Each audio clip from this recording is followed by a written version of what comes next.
Hi there. It's me, Finn. And tonight we're gonna talk about something rather unusual. You see, you've probably heard all about the Roman Empire, the mighty armies, the emperors, the roads, the aqueducts, and maybe even the famous Colosseum. Yes, those things are talked about a lot. But there's something not many people ask. Something softer, quieter. How did the Romans actually fall asleep?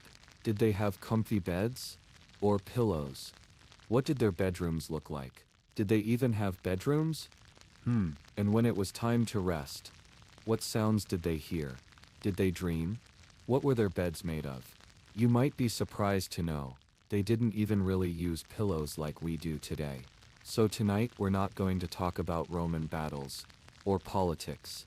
No emperors yelling, no swords clashing, just quiet, peaceful, Roman nights. Let's start by subscribing. And now, let's lie down, get cozy, and drift back in time to see how Romans fell asleep without pillows, and more. It was a warm evening in Rome. The air felt heavy, like warm bread left too long on a stone table, and the sun had just begun to drop behind the tiled rooftops, casting long sleepy shadows across the streets. In a small domus, a Roman house, somewhere just off a narrow cobbled alley, a woman named Livia was finishing her day. She was not a noble woman, nor was she poor. She lived somewhere in between, a bit of a quiet spot in the social ladder. Her husband worked at a bakery near the Forum, and she took care of things at home, carefully sweeping, cooking lentils, folding tunics, and humming to herself in that old Latin rhythm that had no music, just the soft breath of time. That day had been hot, the kind of day where the air doesn't move much, where the sounds outside, vendors shouting about olives or grapes, start to melt into the hum of cicadas. By the time dusk came, the home had already begun to dim. There were no electric lights, of course, just tiny oil lamps, flickering gently with little orange flames that painted the walls with long sleepy shapes. Now, if you were to walk into her sleeping room, you'd notice a few things. First, there wasn't much. No soft mattress, no fluffed pillow, just a wooden frame with ropes stretched across it, almost like a net, and on top of that, a blanket stuffed with straw. The Romans called it a lectus, not exactly like our beds today, more like a flat table with a layer of hay on top. But here's the interesting part, no pillow. Well, not the way we know them.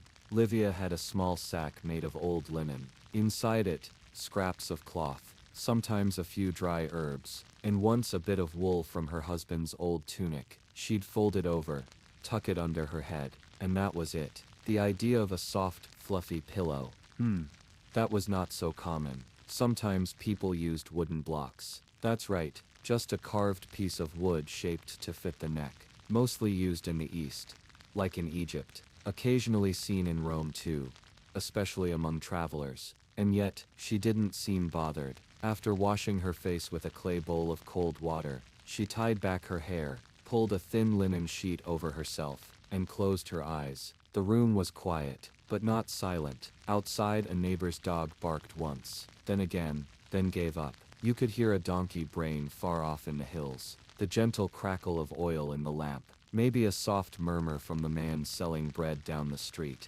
still packing up his baskets. This was Rome at rest. Livia's breathing began to slow.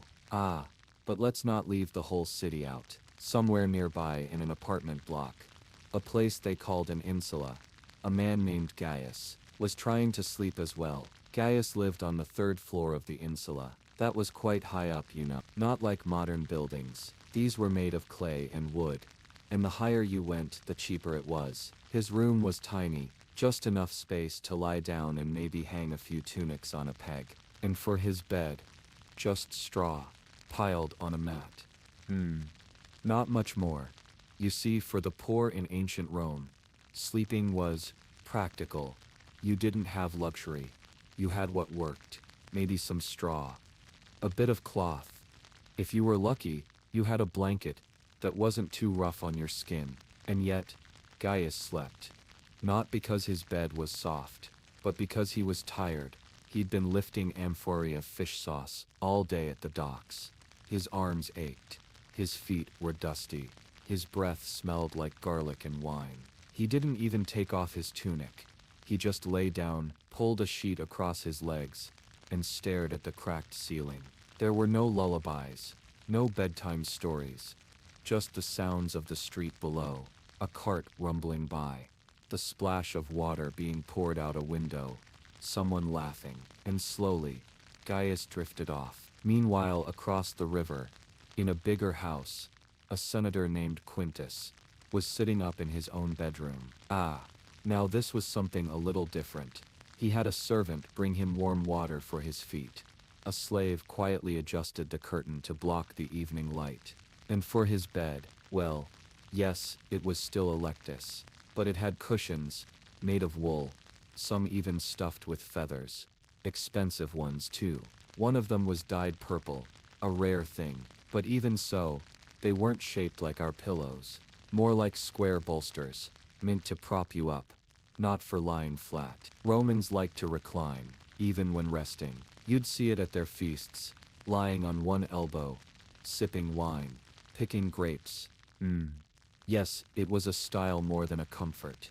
Quintus didn't like sleeping flat on his back. He liked to roll on his side, his cushion tucked under his neck just so, while thinking about the next Senate meeting, or that letter from Alexandria. Eventually, his eyes got heavy. The lamp burned low. The room smelled faintly of melted wax and old parchment. And then, even he was asleep. That night, all across Rome, in domus, and insula, in villas and tiny workshops, people slept without pillows as we know them. Some used sacks of cloth, some used folded tunics, others had nothing at all, just a corner of a blanket, or a flat hand under their cheek. But they dreamed. They dreamed of harvests, of coins and gods, of rivers and fields, and once in a while, of flying just like we do. And as the moon rose over the tiled rooftops, the whole city exhaled. The next morning would bring markets, arguments, work, and walking. But for now, Rome was asleep, just like Livia, Gaius, and Quintus, and you maybe too. Soon, it was still dark in the Roman countryside, just a hint of light brushing the horizon. Far from the crowded heart of Rome, out where the olive groves sleep quietly, an old man named Marcellus stirred in his bed. Well, not really a bed, just a blanket on a raised stone slab. It wasn't soft, not at all, but he didn't seem to mind. His bones had grown used to it, after many winters. His house was simple, a small farm villa. No paintings on the walls, just a few tools hanging beside a clay jug of olive oil, and a wooden bowl full of dried figs. He blinked slowly in the darkness, rolled to his side, then lay still again. Now you might wonder, did ancient Romans sleep through the night? Interesting question, because many didn't. The Romans had something we call segmented sleep. You see, after falling asleep just after sunset, many people would wake up again in the middle of the night. Sometimes for an hour, sometimes more. They called this time the watch. Some used it to pray, others, to write. A few would whisper to each other quietly, or just stare into the little flame of an oil lamp, flickering against the plaster wall. Marcellus, he used the time to sit up and sip warm wine, mixed with herbs. Not to get drunk. No. Just enough to feel cozy, to feel sleepy again. The wine was kept in a clay amphora, near his bed. No cork, just a bit of wax over the top, and floating in it, a tiny sprig of rosemary. He poured a little into a cup, leaned against the wall, and listened. No city noise, just the sound of crickets outside, and the far-off bark of a sleepy dog. Occasionally, the soft hoot of an owl. And there was something else you'd notice, if you stayed up during the Roman night. The smell. Not bad, not dirty, just different. Soft traces of old wood smoke, warm soil, woolen blankets, and the faint scent of crushed laurel leaves, used to freshen up the room. Romans didn't use soap like we do today. They cleaned themselves with oil, scraping it off with a tool called a strigil. Their skin always had a certain smell, earthy, oily, familiar. And their sleeping spaces, they weren't sterile or perfumed. They were just lived in. Marcellus finished his wine, sighed, and then he laid back down, his head resting not on a pillow, but on his folded cloak, wrapped tightly like a little roll. His eyes closed again, and sleep returned. Meanwhile, back in the city, let's visit a different kind of Roman. Her name was Aelia. She was, a woman of status, married into a wealthy family, lived in a villa with marble floors, tall painted walls, and even a little garden with a fountain. But tonight, she couldn't sleep. Not because her bed wasn't soft, it was. She had cushions made of goose feathers, imported from Gaul. Her sheets were dyed light blue with indigo, a rare color, and the room was quiet, dimly lit with a single lamp, shaped like a dolphin. Its light shimmered faintly across the smooth white floor. But sleep wouldn't come. You see, Aelia had read something before bed, a scroll from a philosopher, talking about the soul and the stars, and it had left her mind spinning. So she lay there, blinking, staring up at the fresco on her ceiling, painted with gods floating on clouds. She turned over, then again. Eventually, she sat up, and this is something many Romans did too. When sleep wouldn't come, they didn't force it. Instead, she quietly slipped her feet into a pair of soft leather slippers, tied her cloak around her shoulders, and walked slowly through the hallway of her villa, toward the atrium, the open courtyard in the center. The stars were out, just a few, blinking down past the tiled roof. The water in the fountain made a soft plink, plink, plink. She sat on a stone bench, took a breath, and just listened. This was something the Romans understood well, the value of stillness. No glowing screens, no clocks ticking, just the sky, the stone, and time. Eventually, her head leaned against the wall. She didn't return to her bed. She just drifted off right there in the courtyard, sleeping under the stars, on a bench of stone. Now, not everyone slept indoors. If you were a laborer, or a traveler, or even a slave without a permanent home, you might sleep in a stable, or under a cart, or curled beside the warm stones of a public bathhouse wall. Some people even slept on rooftops during the hot summer months. They'd climb a wooden ladder, lie down on a straw mat, and stare up at the stars until their eyes closed. You'd see silhouettes of sleeping figures stretched across rooftops, curled like cats. Just the gentle sound of breathing, the rustle of tunics, and the hum of the city beneath. Slow breath. And here's something very Roman. Some believed sleep was a gift from the gods. From Somnus, the god of sleep. They even made little statues of him. Young man, wings on his shoulders, a gentle smile, often holding a poppy flower. And so in some households, people kept a small charm or carving near the bed, hoping for peaceful dreams. Dreams were important, very important. To the Romans, dreams were messages, signs, sometimes even warnings. Some people slept with little tablets beside them, so they could write down their dreams when they woke up. One woman named Claudia, an older widow, kept her wax tablet right beside her. Every night she'd whisper to the goddess Juno, then lie down, her hair wrapped in cloth, her head resting on a cushion made of worn wool. And if she dreamed something strange, she'd write it down by lamplight, using a bronze stylus. Slow scratches, one letter at a time. So now, you know, not everyone had a bed, not everyone had a pillow, not everyone even had a roof, but they all, eventually, slept. Under cloaks, on stones, across rooftops, with wine, or without, sometimes curled like babies, sometimes flat like statues, sometimes after prayers, or poetry, or just silence. No clocks told them when, no alarms told them to rise, just the rhythm of dusk and dawn. Pause. And perhaps tonight, we can borrow something from them. That simple peace, that slow surrender to sleep, even without a pillow, even without perfect comfort, just the sounds, and the dark, and the warmth of stillness. And maybe, just maybe, you're already feeling a little like Livia, or Gaius, or old Marcellus, eyes heavy, breathing slow, because like them, we all sleep, eventually, even the restless, even the thoughtful, even the tired bones of ancient Rome. The sky above Rome had begun its slow fade from dark indigo to soft gray. Morning was not here yet, not fully, just brushing the edges of rooftops, just enough light to make the oil lamps flicker a little weaker. Somewhere, in a dark narrow alley behind a bakery, a young boy named Tiberius slept sitting up, arms folded over his knees. A piece of old sackcloth was wrapped around his shoulders. His back leaned against a barrel that still smelled faintly of olives. He wasn't poor by accident. You see, Tiberius was born to a slave woman. He wasn't owned anymore. He had earned a scrap of freedom, barely enough to live on. But his nights were still spent like this, curled in corners, or behind carts, or sometimes tucked inside a temple doorway, where the wind didn't bite quite so hard. But you know something, he slept well. Maybe not long, maybe not warmly, but his sleep was so deep that when the rooster crowed, a little later than usual today, he didn't even move.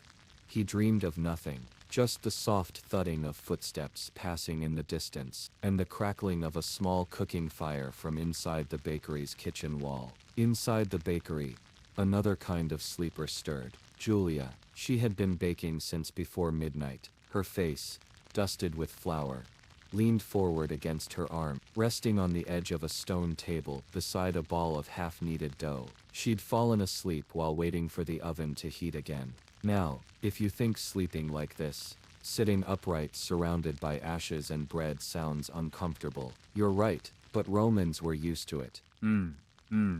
Many workers, especially bakers, blacksmiths and guards, lived with sleep scattered through their day. They didn't sleep in one long stretch, like many people today. Instead, they took naps. Short, slow, sometimes even standing naps. Have you ever dozed off with your chin on your hand, without even realizing it? That was Roman reality. And Julia, she'd trained herself to wake just by the scent of toasted grain. Her eyes opened softly, she rose, and continued kneading, half asleep, half awake, like a ghost of habit, moving through flour. Not too far away, on the Aventine Hill, a priest of the Temple of Ceres prepared for the morning rites. His name was Lucius, but he had not slept at all. Why? Not from stress, not from fear, but because he had fasted and prayed all through the night. It was a sacred vigil, something he did once every lunar cycle.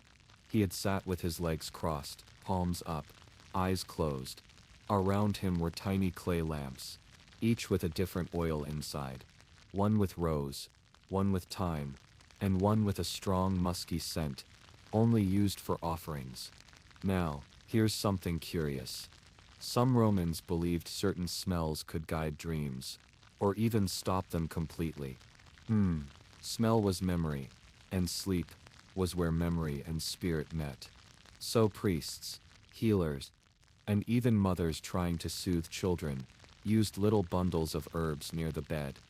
Sprigs of lavender, cloves, laurel, just a hint, just enough to calm the mind. Lucius finally lay down on a thin mat of woven rushes. His back was straight. His hands rested gently on his chest, and even though the sky was lightening, he slept. Finally, let's pause for a moment and talk about beds. Not all Romans slept on cold stone or curled on wood benches. Some, especially in wealthier homes, had beds called lectus cubicularis, bedroom beds. These were often simple wooden frames, with straps made of leather or rope to support the mattress.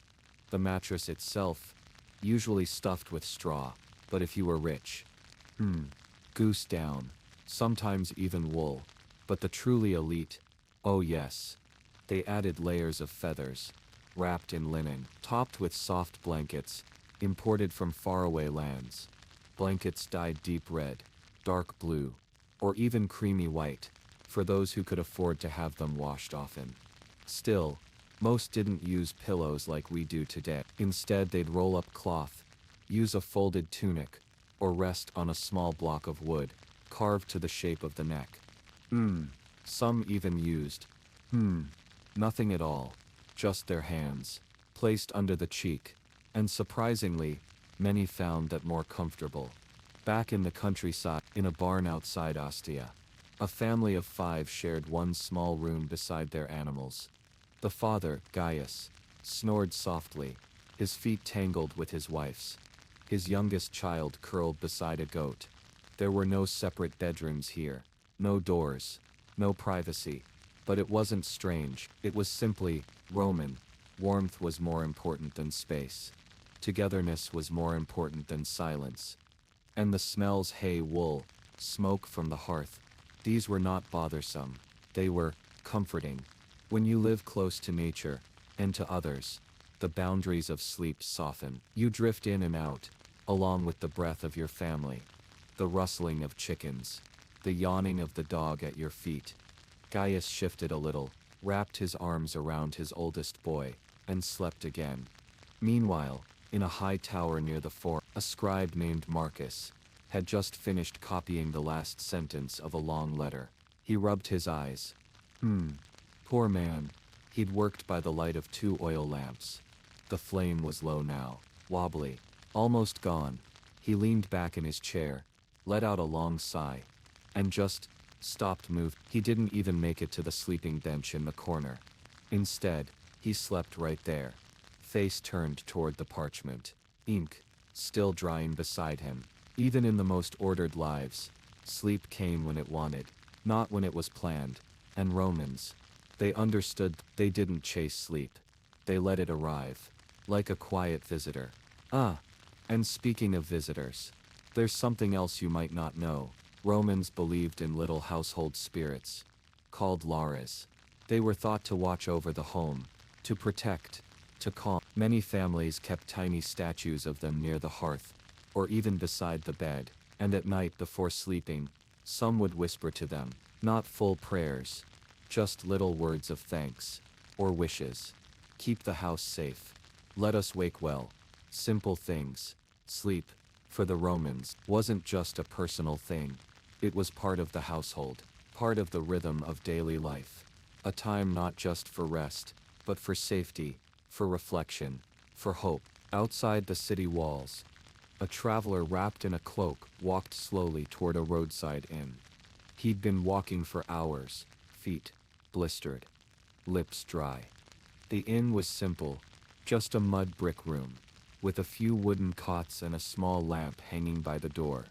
He paid 1 coin. The innkeeper handed him a blanket, and pointed to the corner. That was it. No questions, no names, just a space to lie down, and the soft crackling of a dying fire. He fell asleep with his sandals still on. The stars above Rome blinked once, and closed their eyes too. And now, as you listen, maybe you can feel it too. That gentle Roman night, drifting across the tiles, whispering through the olive groves, tucking itself between stones and straw. No matter how soft, or how hard, the bed may be, no matter the smell of smoke, or lavender, or bread, sleep came, not rushed, not forced, just welcomed. And maybe, just maybe, that same stillness is curling around you now. The silence of oil lamps, the warmth of thick wool, the soft hush of ancient dreams. Maybe you're resting just like Julia, with flour on your cheek, or like Tiberius, curled beside a barrel, or like Gaius, tangled with your family in the straw. Maybe, like them, you're finally slowly drifting deeper and deeper and deeper and deeper, until the dreams arrive, and you don't even notice. The sun was still not fully risen. There was just a whisper of gold, brushing the rooftops. The city hadn't quite opened its eyes yet. Shadows stretched long over the cobbled streets, and for a little while longer, just a little while, the world stayed slow. If you were walking through Rome right now, barefoot maybe, you'd hear almost nothing, just the soft creak of wooden carts being pulled by donkeys, and the murmured yawns of people stirring, not talking, not laughing, just breathing. It was the hour between night and day, and the Romans had a word for this time. Gallicinium, the cock's crow, the final watch of the night. Many Romans actually believed this was the safest time to sleep. Why? Because the deepest part of the night, the darkest, thickest part, had already passed. That was when spirits wandered. When the soul was most vulnerable. But now, at Gallicinium, the city was yawning, but still gentle. Even the ghosts, they said, had gone back to rest. Let's slip now into a villa on the edge of the Esquiline Hill. Not too grand, but not poor either. It belonged to a woman named Octavia. She was a widow, still young, still graceful, and known for the way she wore her stola. Always perfectly folded. But there was one thing about Octavia that everyone whispered about. She never slept with anyone in the room. Not a slave, not even a pet. Why? No one quite knew, but some said it was because of her dreams. They came every night, and every night, they told her things. Simple things, like when to plant barley, or when the well water would taste strange. But sometimes, the dreams were sharper, more vivid. Once, she dreamed her neighbor's house would catch fire, and the next morning it did. So now, she kept a small tablet near her bed, not made of paper. Romans used wax tablets to write quickly, and each night after waking she'd press her stylus into the wax, eyes still half closed, and write down the dream before it faded. Sleep and dreams, to Romans like Octavia, weren't just meaningless flickers. They were messages, from the gods, or from the self, or from something in between. In another part of the city, beneath an archway where ivy curled like fingers along the stone, a soldier named Servius leaned against the cold wall. He had just finished a night shift guarding a granary. He was still in armor, still gripping his spear loosely, but his eyes were already drooping. He didn't even sit. He just slid down the wall slowly, closed his eyes, and let sleep cover him like a blanket. Soldiers often slept like this, wherever they could, whenever they could, and sometimes they slept with one eye open.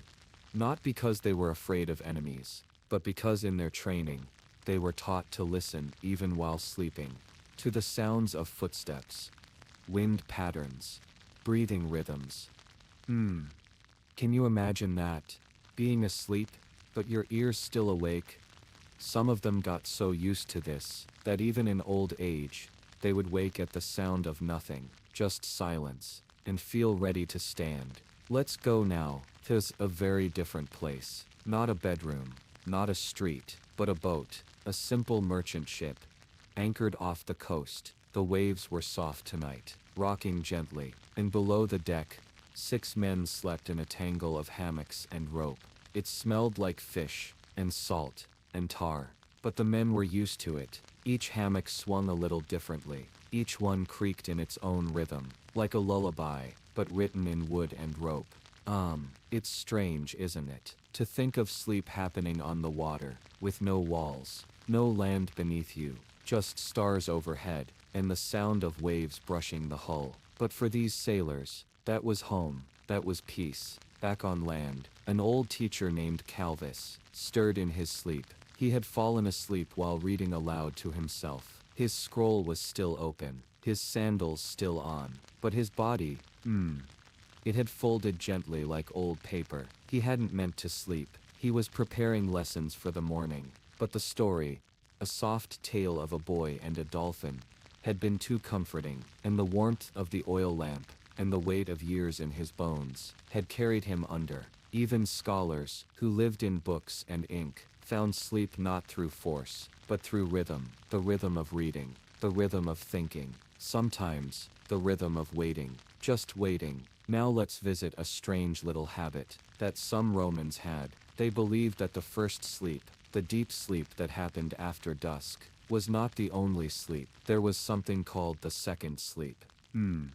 It happened after midnight, after waking briefly, to use the latrine, or sip water, or whisper a few words to the gods, and then they would sleep again, sometimes even better than before. This second sleep was calmer, deeper, more private. The house would be silent, the world would feel paused, and that's when the dreams came.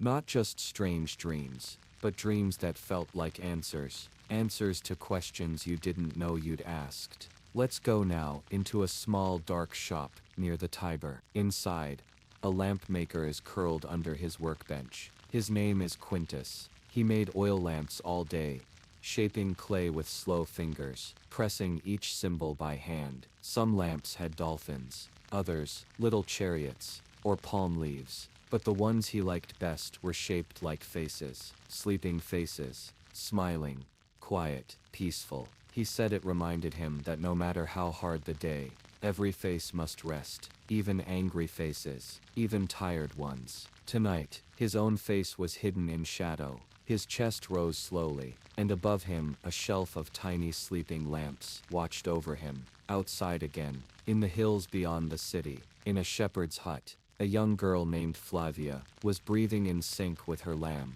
She held it like a pillow, its wool pressed against her cheek. It didn't mind. She was warm and gentle. She had no bed, no mattress, not even straw, just a cloak and the side of her lamb. But she was dreaming of figs and of running and of her mother's voice saying, "Sleep while the stars are watching." Somewhere in Rome, a nobleman turned over in his expensive bed.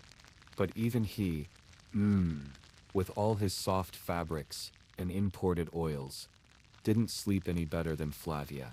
Because sleep isn't about softness, or gold, or space. It's about letting go. The Romans knew that. They knew that rest was not bought with coins. It was invited, with silence, and breath, and trust.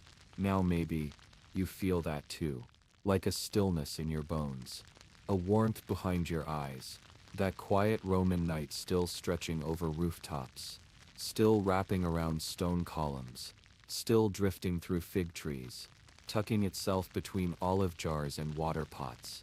Maybe it's brushing past you now. Softly, slowly. No need for a pillow. No need for more. Just sleep. And if you're still here, still listening, still breathing softly through the shadowed streets of ancient Rome, then maybe you're already half asleep, and the rest of you will follow soon. It's still quiet. Not the empty kind of quiet, but the full kind. The kind that wraps around your ears like wool. The kind that almost hums if you listen close enough. The streets of Rome are still resting. Though somewhere far off, a market slave is stretching his back, tossing yesterday's lettuce into a basket. But that's far away. Here, where we are, it's still the hour of hush. Let's go back into one of those homes we passed earlier. A simple one. Just 4 walls. 1 room. It belongs to a man named Tullus. He's a rope maker. And this night, like most nights, he's fallen asleep, with his legs tangled in a half-finished coil of hemp. His back leans against the wall, head tilted, mouth slightly open, and around him, hanging from hooks and pegs, are ropes of all kinds. Thin ones, fat ones braided tight like vines, others loose, like sleepy hair. The whole room smells like earth and salt, but it's not unpleasant. It's grounding.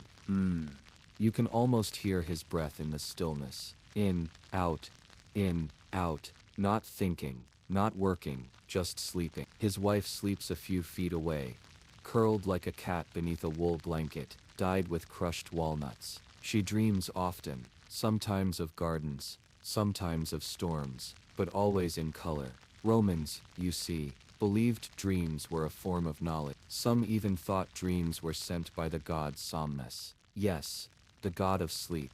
He was often pictured with wings on his temples. He never spoke. He simply hovered, drifting through chambers and courtyards, touching foreheads softly with a single finger, like mist, like fog, like memory. Now, let's drift ourselves down toward the southern edge of the city, where the walls grow older, and the stone has turned a deeper gray. Here lives an old baker, named Varro. He doesn't sleep in a bed, not anymore. He prefers the warmth of his clay oven. Every night, after the last loaf is pulled out, after the coals are swept and the flour sacks closed, he lays a thin reed mat beside the curved dome of the oven, and with a stone under his neck, he rests. The stone isn't soft, not even close, but it holds his head up just right, just enough to keep the dreams in, or out. He never really says, but every morning, he wakes without complaint. And the first thing he does, before washing, before praying,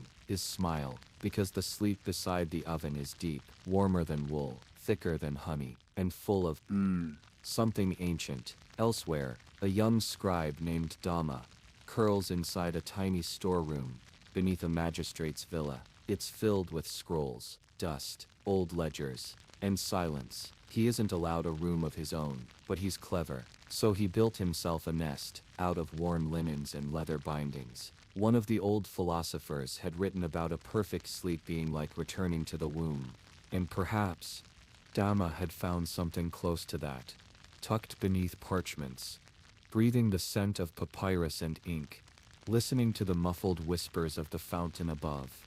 Drip, drip. He was asleep in minutes, every night, even in summer, even when rats skittered by.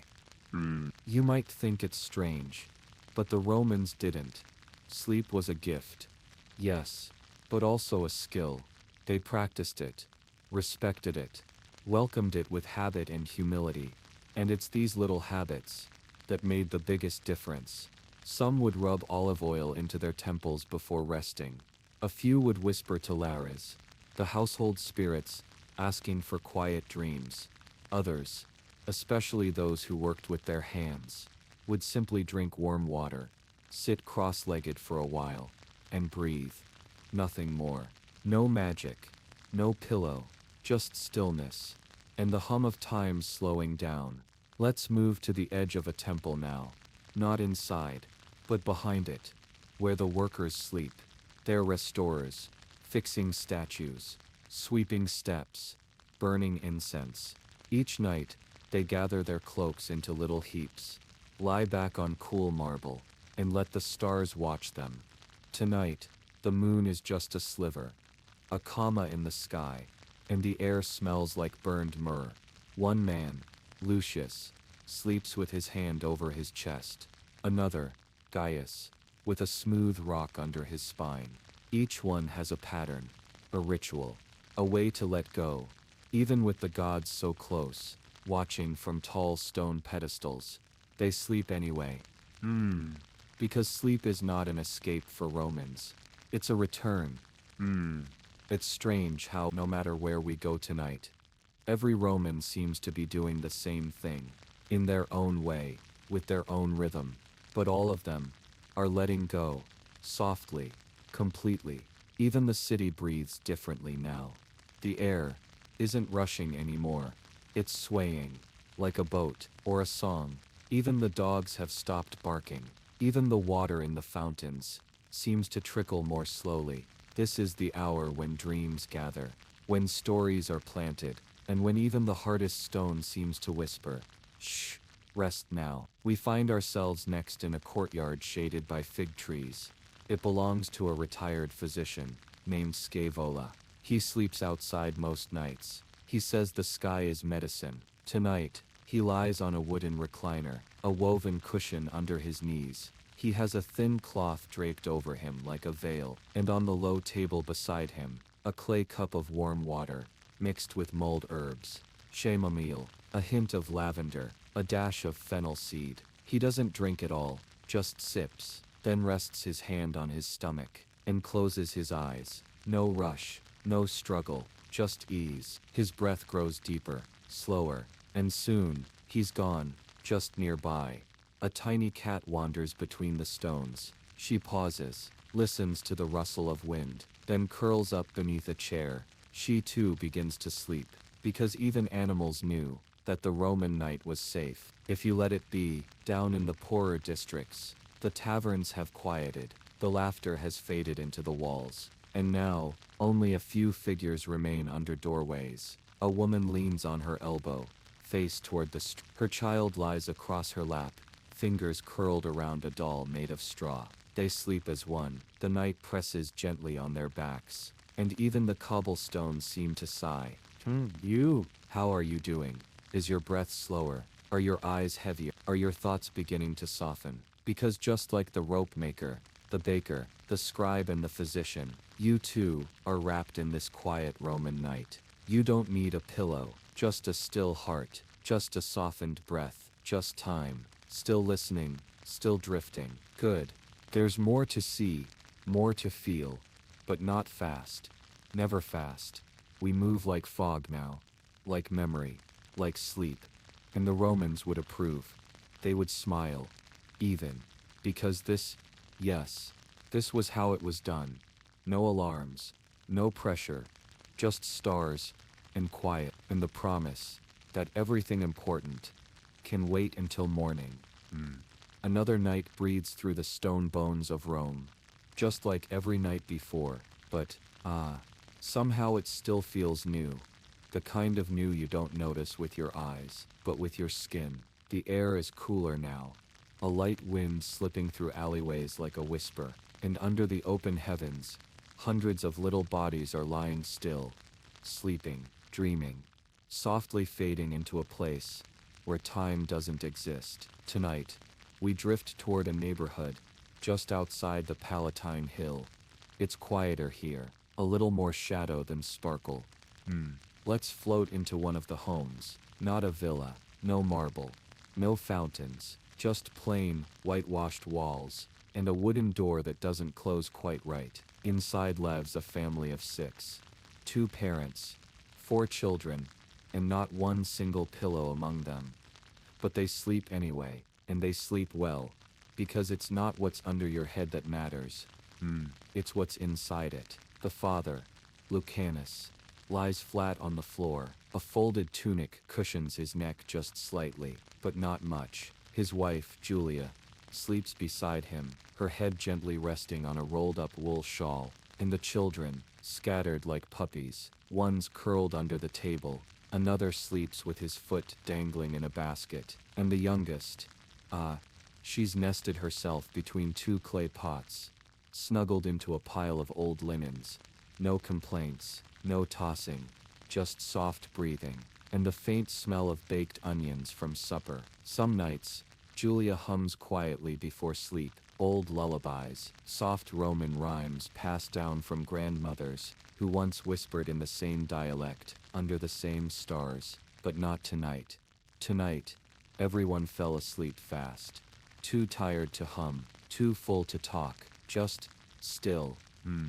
Did you know? Romans believed silence was sacred at night. They called it tempus umbriarum, the time of shadows. Not spooky, not dangerous, just still. Even the wind seemed to tiptoe. Let's drift now. Just down the road, where an elderly couple sleeps in their garden shed. They don't live in the main house anymore, gave that to their son, but they don't mind. The shed has a narrow cot, a small oil lamp, and a shelf of tiny clay animals. And most nights, they sleep sitting up.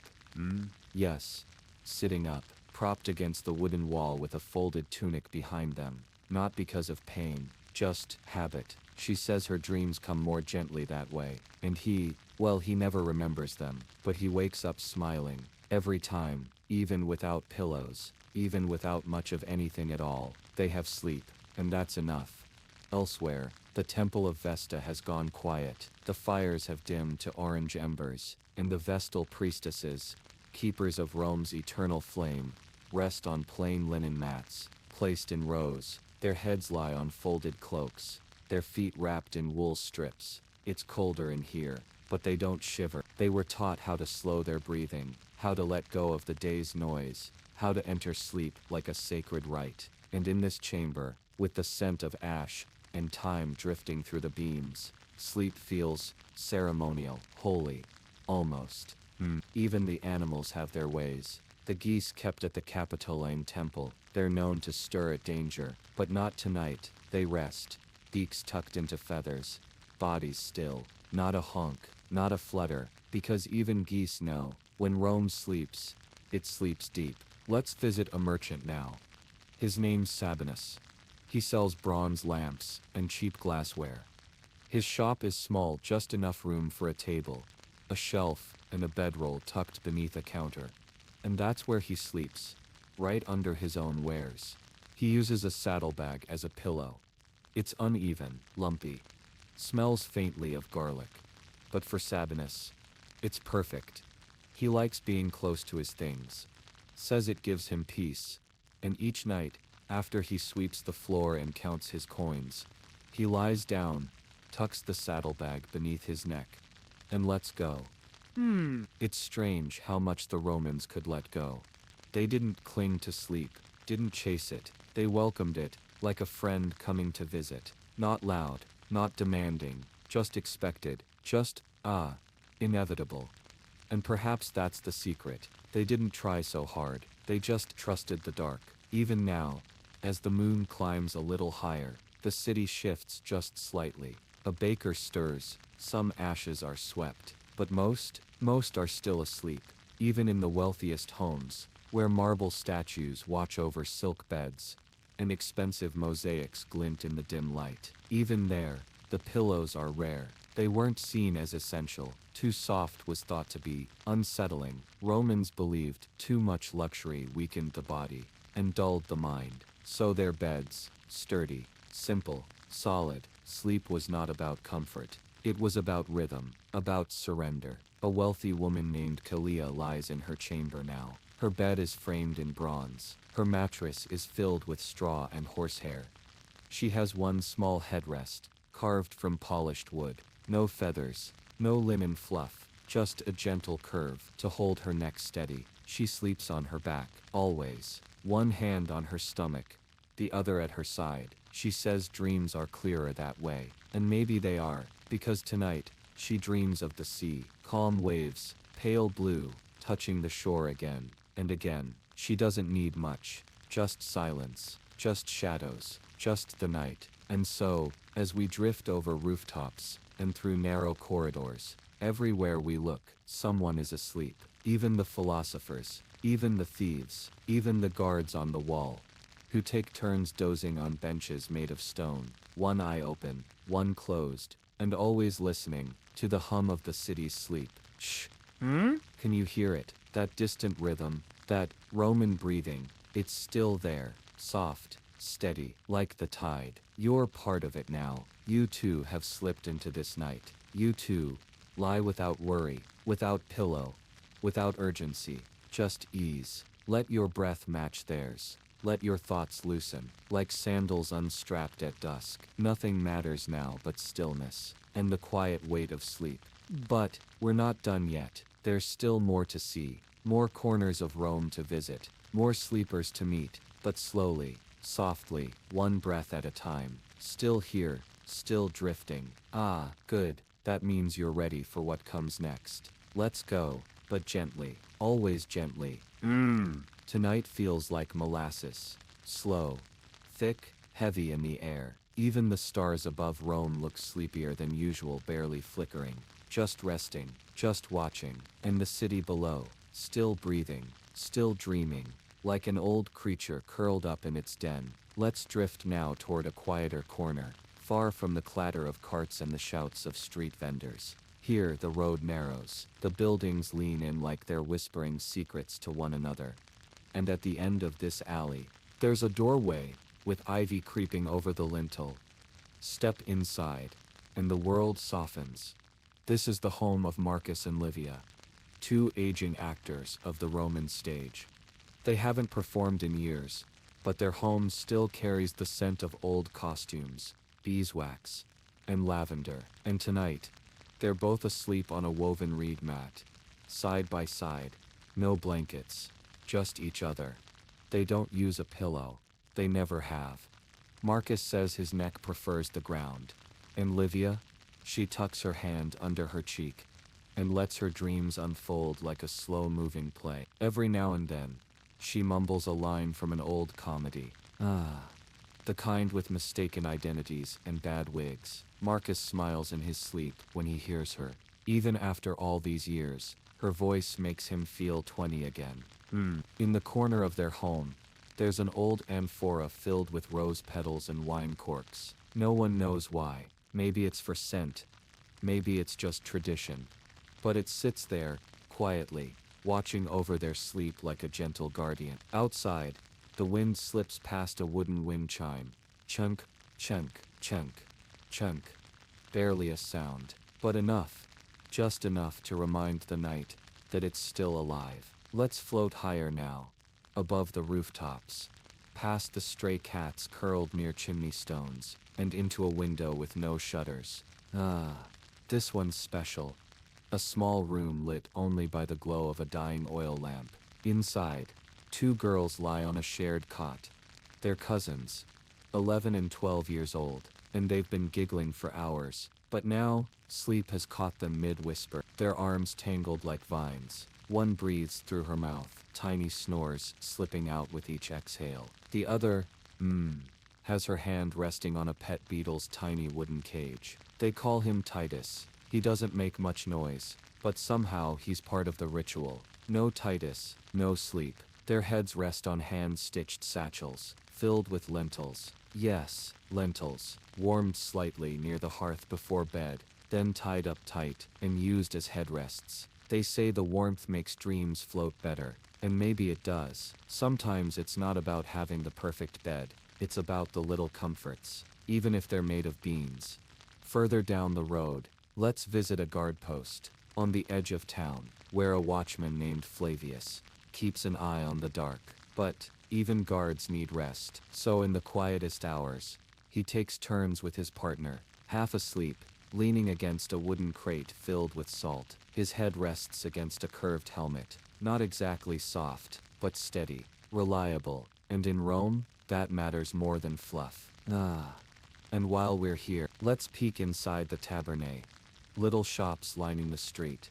Some owners sleep in the back rooms, some sleep on the counters, some right beneath their shelves of dried figs in terracotta cups. One even sleeps curled around a barrel. His name's Junius, and his dream tonight, he's floating down the Tiber on a giant loaf of bread. Sweet dreams. Let's travel now to the bathhouses. They're empty now, just faint echoes of earlier laughter. The air is thick with leftover steam and sandalwood oil. In the warmest chamber, a single servant naps on a wooden bench. His name is Gaius. He mops floors during the day, but at night, he listens to the quiet walls. He says they speak. He says if you close your eyes just right, you can hear the tiles remembering every footstep, every splash, every sigh. Tonight, he's using a folded bath towel as a pillow. Still damp, still warm, perfect. Outside, rain begins to fall. Not loud, not urgent, just soft drops against terracotta roofs. Tick, tock, tick, tock, like time itself is yawning. In the forum, a homeless man leans against a statue of Mercury. His name is unknown, but he wraps himself in discarded cloth and rests his head on a stolen scroll. No one bothers him, not at night. Even statues close their eyes in the dark. And still, Rome breathes, quietly, steadily. Its people scattered across cobblestones and cushions, tunics and towels, lentil sacks and saddlebags. All sleeping, all dreaming. None needing what we now call pillows. They didn't miss them. They didn't even think about them. Because to them, sleep wasn't a performance. It was a pause, a gift from the gods. Let's go inside one more home tonight. It belongs to a young widow named Aurelia. She sleeps alone, but not sadly. Her husband died years ago, but she still feels him nearby. Every night she lights a candle before bed, and then blows it out. Always just one breath. Always the same rhythm. She lies on a straw mattress, head resting on a folded tunic scented with olive oil and lemon peel. She smiles just before drifting off. Not because the day was easy, but because sleep has always come for her like an old friend, one who doesn't knock, just walks in, sits quietly, and waits. She dreams of wheat fields, of birds in slow flight, of her husband's laugh on a warm spring day. No pillow, just peace.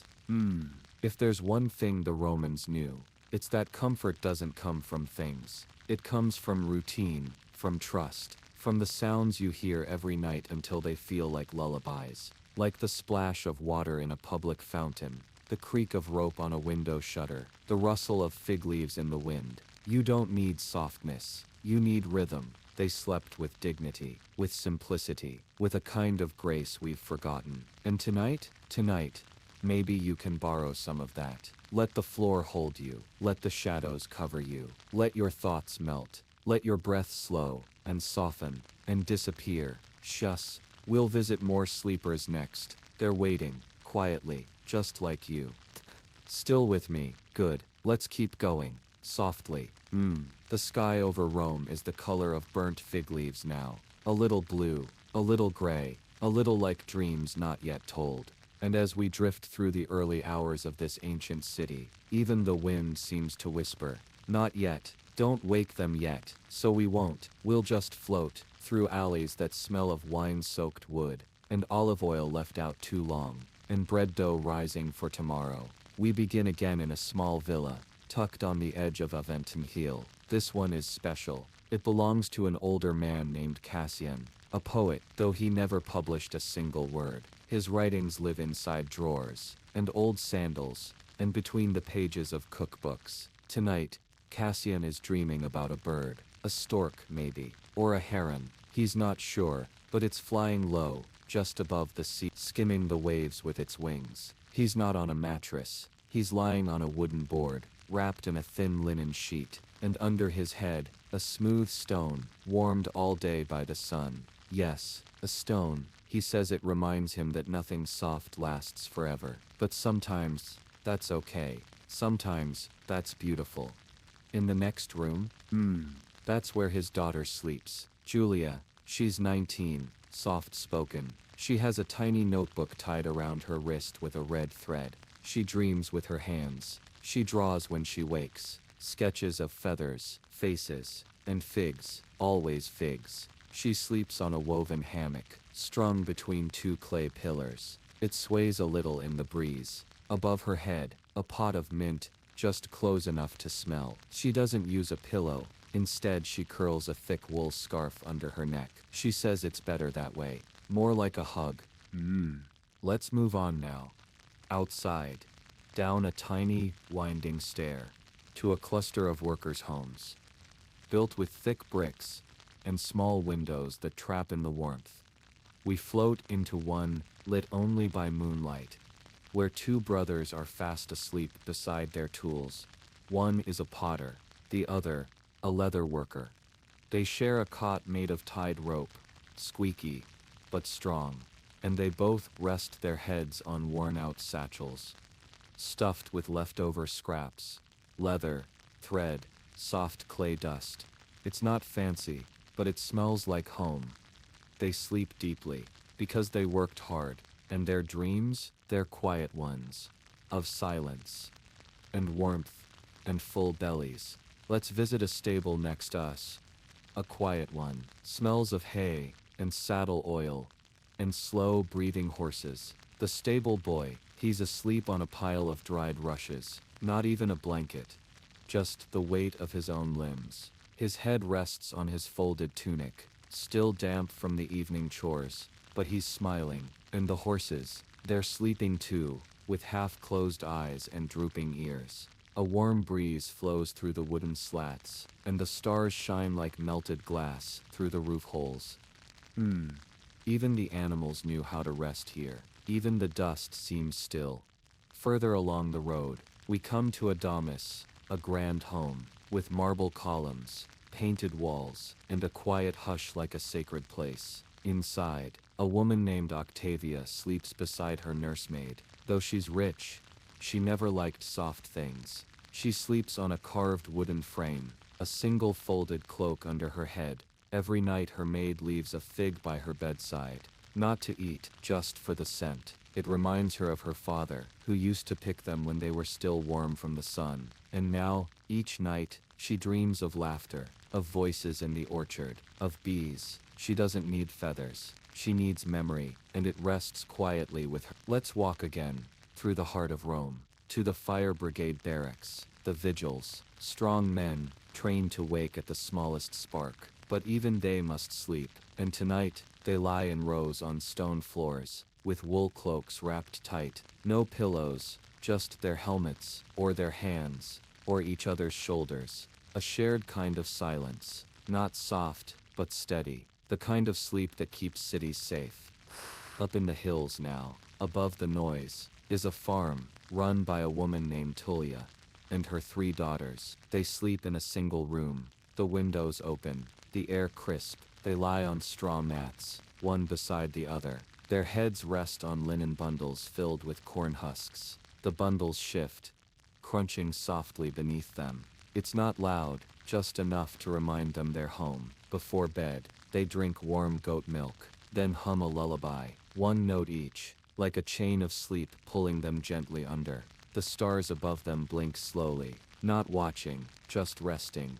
Closer to the coast now, we find a fisherman named Lucan. He sleeps on his boat, always has, rocked gently by the water. He uses a net as his blanket, and a coiled rope as his pillow. Salty, frayed, but familiar. He says the sea tells stories, and he listens best with his eyes closed. Tonight, she tells him about whales, and rain, and a dream of blue that never ends. And still, the city rests, the walls breathe, the gates creak a little, but no one minds. The night stretches long and smooth, like poured oil, and the people, they drift, in hammocks, in corners, and stairs, on rooftops, in carts, in temples, in markets, with stones, with scarves, with sacks, with hands, no pillows, but peace, always peace. And maybe that's what they had, that we've lost.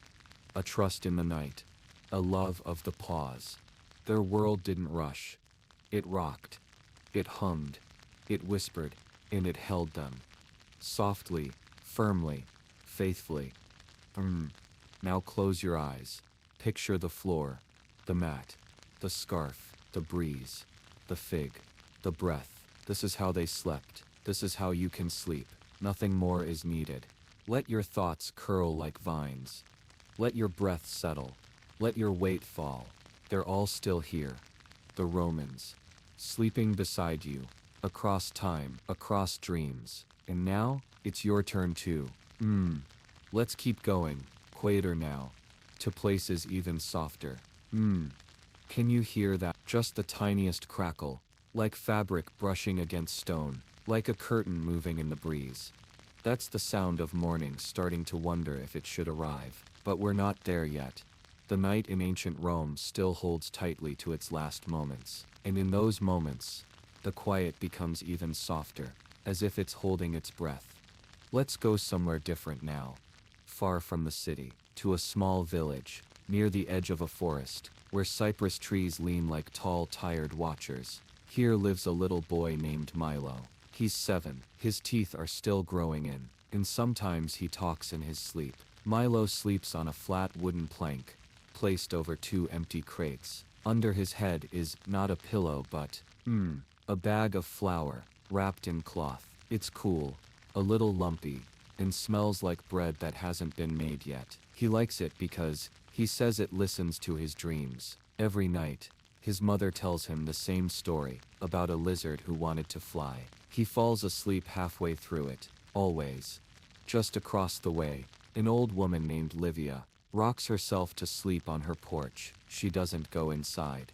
Not anymore. She says the stars make better company. She lays down on a small straw mat, woven by her mother when she was young. Her head rests on a roll of reeds tied with string. She used to use a wooden bowl, but the reeds are softer, and they carry the scent of the river. She listens to frogs as she drifts off. Sometimes she hums back. Somewhere nearby, an innkeeper is closing her doors. Candles flicker, then go out. The last guest's snoring blends into the walls. She tiptoes to her tiny corner behind the kitchen, lays herself gently onto a layer of hay, and places her apron under her head. She doesn't mind the crumbs. They remind her of breakfast still to come. She smiles in the dark. She's always tired, but the good kind. The kind that makes the sleep deep.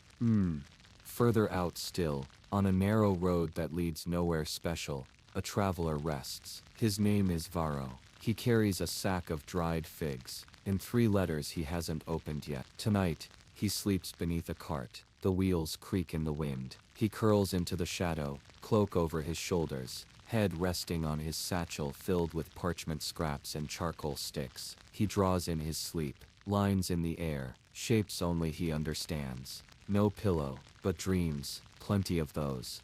Let's drift again, through the dark, to a field, where shepherds doze under the stars. They've gathered in a circle, backs to each other for warmth. Some have small bags of grain beneath their necks. Others use their cloaks, folded 3 times. One of them, a boy barely 12, uses a sheep. Yes, He sleeps with his head resting softly on the side of the creature. The wool rises and falls with every breath. It's warm, soothing, the perfect lullaby. The stars above them blink slowly, not watching, not judging, just waiting, like patient old friends. And here comes the wind again, slipping past shutters, tickling the olive branches, sneaking into kitchens, carrying with it the scent of fennel, and figs, and warm ash from dying fires.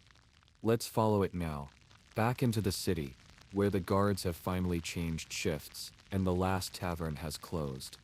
And the streets have returned to stillness. In a small apartment above a bathhouse, a couple sleeps on opposite sides of a stone bench. It was once used for changing clothes. Now it's their bed. They share a single linen sheet, and each has a folded tunic under their head. Sometimes they meet in the middle. Not often, but sometimes tonight they do. Their hands touch, their breath slows, and the bench, though hard, becomes enough, just enough. Up a narrow alley, past crumbling steps, into a garden where no one goes anymore. There's a servant, sleeping in the storage shed. It's barely big enough to lie down in, but he's made a place for himself. An old sack of barley, a broken shield as a bed frame, and a single candle stub that burned out an hour ago. His pillow, an empty wine jug, wrapped in a rag. He leans on it like a stone, and somehow, that too is comfort. Back in the forum, the statues sleep too, in their own way, covered in shadow and mist. They don't breathe, but they seem to rest, and maybe, just maybe, their stone heads remember the softness of sleep, long ago. Maybe they too once used straw, or cloth, or nothing at all. Maybe, maybe everyone once knew the secret, that sleep doesn't need softness, it just needs stillness, and surrender. Now, let us glide gently to the edge of the river Tiber, where a fisherman's widow rests in her small hut. She lies in a hammock above a floor made of packed dirt, and she keeps a single olive stone under her pillow, not for comfort, but for memory. Her husband used to do the same. She believes it keeps his voice nearby, just in case. She hums to herself, not a song, just a sound. It weaves into the wind, and the wind carries it nowhere. But that's okay, she wasn't sending it anywhere, just releasing it. Just a few rooftops over, a young boy and his grandmother sleep beneath a sheet of canvas. They were too late to get inside, so they stay above the city, wrapped in each other's arms. The boy's head rests on her shoulder. She leans on a bag of apples. It's not the apples she likes. It's the weight, the gentle push beneath her neck. The boy sighs in his sleep. She doesn't, but her chest rises and falls like the sea. They sleep surrounded by stars, and the distant clatter of dreams. Let's move again, down to the harbor, where crates are stacked in tide, where sailors sleep in heaps. Not all of them made it to bed. One leans against a barrel of fish. Another is sprawled across rope coils. A third sleeps with his head inside his own helmet. Why? He says it keeps the snoring out. He's wrong, but he doesn't mind. And the dreams they have, heavy, wet, and full of wind. Sleep in Rome didn't look like ours. It wasn't marketed. It wasn't decorated. It simply was. It happened. On floors, on benches, on shoulders, on sacks of flour, on jugs, on stones, on sheep. The secret, they didn't fight sleep. They didn't need everything to be perfect. They let the night take them. Whenever, wherever, however. Let that thought sit with you, for a moment. Maybe your mattress is too soft, or your pillow too fluffy, or your blanket too loud. Maybe, what you need, is less, not more, just stillness, and silence, and something that smells like figs. Sleep is not a luxury. It's not a prize. It's a place. A place Romans knew how to find, with or without pillows. And now, let's keep floating, into the deepest corners, into the rooms forgotten, where dreams collect like dust, where heads rest on hope, not foam. And if you listen close enough, you might hear their breath, still echoing, through the still air of a 2,000-year-old night, so still, so calm, just like this. Shh. Let's go even further next time. But not now. Not yet. Close your eyes. Breathe. You're doing it exactly right. It's night again in Rome. But not just in one place. It's night in every corner of it now. Behind the columns, under the arches, beneath the roof tiles, inside little rooms that no one ever wrote about. And the city sleeps, not all at once, but in little waves, like how a breeze rolls through a garden, one leaf at a time. Let's slip into one of those rooms, shall we? There's a man in there, middle-aged. His name is Faustus. He used to work with marble. Now he mostly writes letters he doesn't send. He sleeps on a stone platform. It used to hold scrolls. Now it holds him. There's a worn wool cloak folded beneath his head. Not thick, not soft, but he says it feels like memory. He places a small coin beside him each night, not for payment, but to remember something he hasn't told anyone in years. One floor below Faustus, a woman named Helvia sleeps next to her oil lamps. She's a seller of perfumes. She makes them from crushed flowers and river herbs. She always has rose oil on her wrists, even as she sleeps.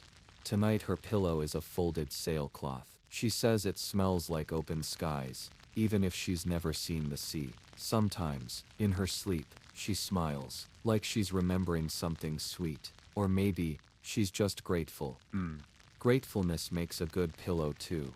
It seems, far from them, past the alleys where cats curl in tight loops, and old men snore while sitting up against the baths. There's a warehouse, big, echoey, cold, and inside it, there's a boy named Naso. He sleeps between two crates of amphorae, big clay jars filled with olives and vinegar. His bed is a plank of wood laid across two barrels, and beneath his head, a box of papyrus scraps, wrapped in a faded tunic. Naso says the smell of ink helps him dream faster. He used to fear the dark. Now, he says it makes things easier. He doesn't have to look at the cracks in the ceiling, or wonder how long the rain will last. He just closes his eyes, and the world softens.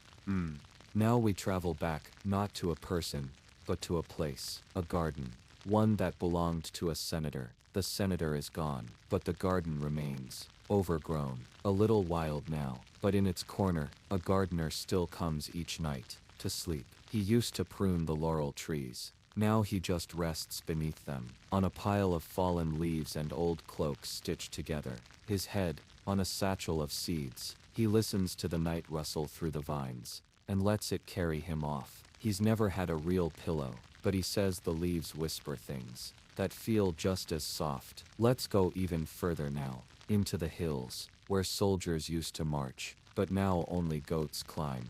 A shepherd boy lies in the grass. No blanket, no bed, no shoes, just dirt and stars. He rests his head on his arm, and sleeps with a stick in his hand, in case wolves visit, but they rarely do. And the dreams, they're gentle. He says in his dreams the goats sing lullabies, low and quiet, like a hum that never stops. In a crumbling tower, someone else lies awake. Not from worry, not from fear, but from thought. He's an old philosopher. Nobody reads his scrolls anymore, but he writes still, at night. When the city is too quiet to argue, he sleeps with his head resting on a rolled-up lion pelt. Not because it's comfortable, but because it reminds him he was brave once. His dreams are filled with ideas, but sometimes, just sometimes, he dreams of rivers, and bread, and warm hands. Even thinkers need comfort. Even they need stillness. And the more we look, the more we find. Rome is not one place, not one sleep. It's thousands of tiny slumbers, stacked like bricks. Each person tucks themselves into whatever they have. A folded robe, a basket of figs, a box of tools, a roll of parchment, a lover's arm, a dog's side, even just the soft bend of their own elbow. Pillows? Pillows were a luxury, but peace? That came in all shapes. In one quiet home near the aqueduct, a baker's apprentice sleeps with his head on a flour sack, his arms around it like it might float away. The smell of wheat is thick. He breathes it in. His face is dusted white. He sleeps so still you might think he's made of dough himself, but he's warm, and dreaming of ovens, He'll wake at dawn, covered in powder, but rested, very rested. Nearby, a little girl and her sister sleep beneath a tapestry. It's scratchy, and it smells like cedar and dust. Their heads are side by side. One uses a bag of walnuts, the other a wooden doll. Neither complains. They don't know what feathers feel like, but they know what safety feels like, and that is heavier than softness. Further along, in a house with missing shutters, a man named Tiro sleeps on a mound of old scrolls. They've already been read. No one wants them now, but he does. He loves the way the papyrus feels beneath him. He says it crinkles in just the right way. He places a tiny oil lamp at his feet, so his dreams know where to return to, just in case they wander. Up in a watchtower, a guard dozes standing up, not quite asleep, not quite awake. He leans against a beam, with one hand on his sword, and his head tucked into a scarf tied like a sling. It's tight, but it holds him upright. He says it's like being rocked, without moving. And the cold, he says it helps, keeps the bad dreams away. We glide again, like mist through a narrow alley, like moonlight down a stairwell, to a room lit by a single dying candle. Inside, a woman cradles a baby. They're both asleep, her back against the wall, the baby on her chest, her head resting on the baby's blanket, folded twice over her shoulder. She doesn't care that it's rough. She doesn't care that her legs have gone numb. She just breathes, and so does the baby, and the world stops for a little while. In this Rome, comfort isn't bought. It's made from scraps, from silence, from stillness, from what is already there. A city like this doesn't demand silence. It becomes it. Even the dogs are asleep, curled under carts, head on paws, tails flicking in dreams. There's no need for anything more. Not feathers, not foam, not fancy fabrics. Just a place to rest, and a reason to close your eyes. Maybe that's what we've forgotten. That sleep is not something we chase, but something we allow. We don't need to make it perfect. Just quiet. Just steady. The Romans, they didn't need much. Just a little space. A folded cloth. A smell that reminded them of the day. A sound that carried them away. And maybe, that's enough. Let's stop here. Not wake up. Just float in this Roman night. Let it wrap around us like wool. Like breath. Like a cloak worn thin by time. The dreams, they'll come. On straw. On stone. On sacks, on nothing at all. Sleep now, like Faustus, like Naso, like Helvia, like all the others who once closed their eyes, without a single pillow, and slept beautifully anyway. But we're still here, still in Rome, still moving softly through its nights, like a cat's footsteps on an empty bathhouse floor. The city hasn't changed much since the last time we closed our eyes. Not in the way it sleeps. Not in the quiet it carries between walls, across rooftops, down staircases, and through curtainless windows. Let's go to a place not many remember now. The city's edge, where the old roads fade into dirt paths, where villas give way to farmland, and farmland gives way to silence. There's a family living there. A mother, a father, 2 children, and a grandmother who no longer speaks. They all sleep in the same room. No beds, just mats, stitched from reeds, laid across packed dirt. Their pillows, folded aprons, a pile of firewood. Even the family dog, old and gentle, lets the youngest lay her head on his side. It's not soft, but it's warm, and his heartbeat is steady, like a lullaby. The father Lucius is a quiet man. He sleeps with his arms crossed behind his head. He says it reminds him of lying in fields as a boy, when all he had to worry about was rain. The mother, Marcia, sleeps sitting up back against the wall, a basket of barley beneath her. She says she likes feeling the day under her bones, like she hasn't left it behind. Now the grandmother, she sleeps curled like a cat, with her head resting on a folded shawl soaked faintly in lavender. No one knows where she got the lavender.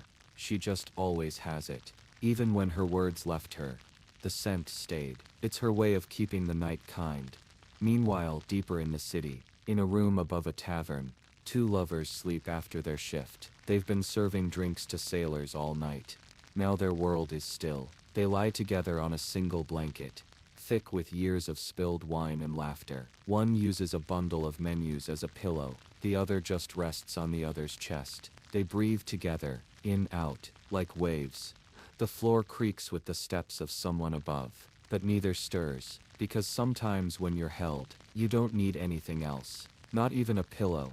Far away, near the forum, there's a small forgotten temple, its roof caved in long ago, but in its corner, a boy sleeps. He's no priest, just someone who likes the quiet. His name is Manius. He has a little dog named Sula, who guards him at night. He lays his head on a bag of pebbles. He's arranged them carefully, to fit the shape of his neck. He says it helps him dream straight, whatever that means. Sula sleeps with one eye half open, but they're safe here. The gods, after all, still remember.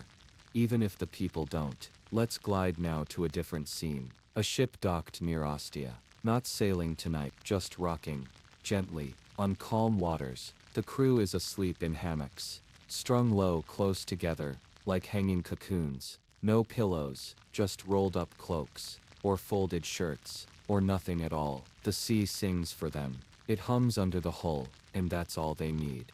One man on deck sleeps beside a coil of rope, his cheek pressed against rough hemp. His dreams smell of salt. He says the wind takes away the heavy thoughts, and the rope, it reminds him of home. Isn't it strange how even the harshest textures can feel soft when paired with peace? Now, into a darker corner, the prison, where not many sleep well, but some still do.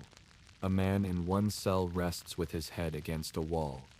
He's traced patterns into the stone with his fingers over time. He says they feel like maps, leading him somewhere better. No mattress, no blanket, just the stone, the dark, and his thoughts. But he sleeps, because sometimes sleep is the only freedom left. A few cells down, a woman rests with her head in her hands. She hums to herself, not loud, just enough to cover the silence. She says she dreams of fields, of bees, of clouds that look like turtles. There are no pillows here, but the mind. The mind is a wonderful cushion when it needs to be. Elsewhere, back under open sky, there's a group of traveling actors camping near a road. Their stage packed into a wooden cart. They sleep beneath it, heads resting on masks and props. One lays her head on a sack of feathers meant for a costume, another on a curled-up scroll of poetry. They've turned their art into comfort, and when they wake, they'll turn it into a show again. But for now, they're just resting. No audience, no applause, just breathing, and stillness.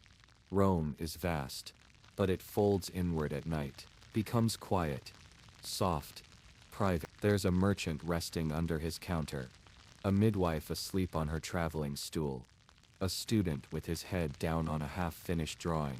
None of them chose the softest spot.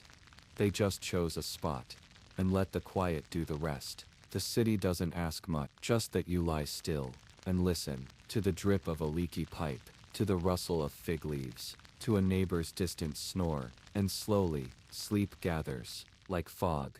In one home, a grandmother gently hums while stroking her grandson's hair. He sleeps on a basket of apples. She says the weight keeps him from drifting away in his dreams. She lies beside him, head resting on her hand, because no matter your age, sometimes the oldest pillows are the ones inside us. In another part of town, a sculptor sleeps beside her half-finished statue. Her head rests on a lump of discarded clay. It molds around her cheek. She says the clay understands her more than people do. That's a lovely thing to say. Let's float over rooftops again. Look down, so many lives. So many different kinds of sleep. Not all soft. Not all long, but all real, all earned, and many surprisingly peaceful. The Romans didn't have memory foam, or scented candles, or white noise machines. They had cloth, wool, wood, stone, arms, shoulders, thoughts, and they slept, deeply, often, even with noise outside, even with worries tucked under their ribs, because they knew sleep wasn't about perfection, it was about surrender, about letting the night carry you. Now, Close your eyes with them. Feel the cool stone beneath your spine, or the tickle of straw beneath your neck. Let the imagined scent of old figs and olive oil settle around you. Let your thoughts fall like leaves. Let your breath stretch, like a scroll across the floor. Sleep is not far now. Just behind the next silence, float there, and let Rome hold you. Not with feathers, not with silk, but with the wisdom of rest, in whatever form it takes. Ha! We're still in the deep of Roman night, still resting in its quiet corners, still learning, gently, how they found sleep, without the comforts we take for granted. No pillows, no beds for most, just cleverness, and calm.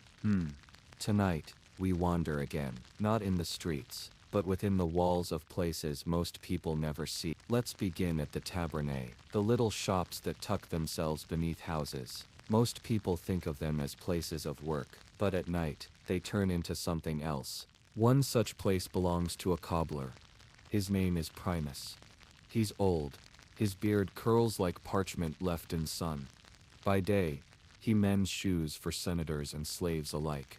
But by night, he lowers the shutter, sweeps the floor, and lays down on the bench where he usually works.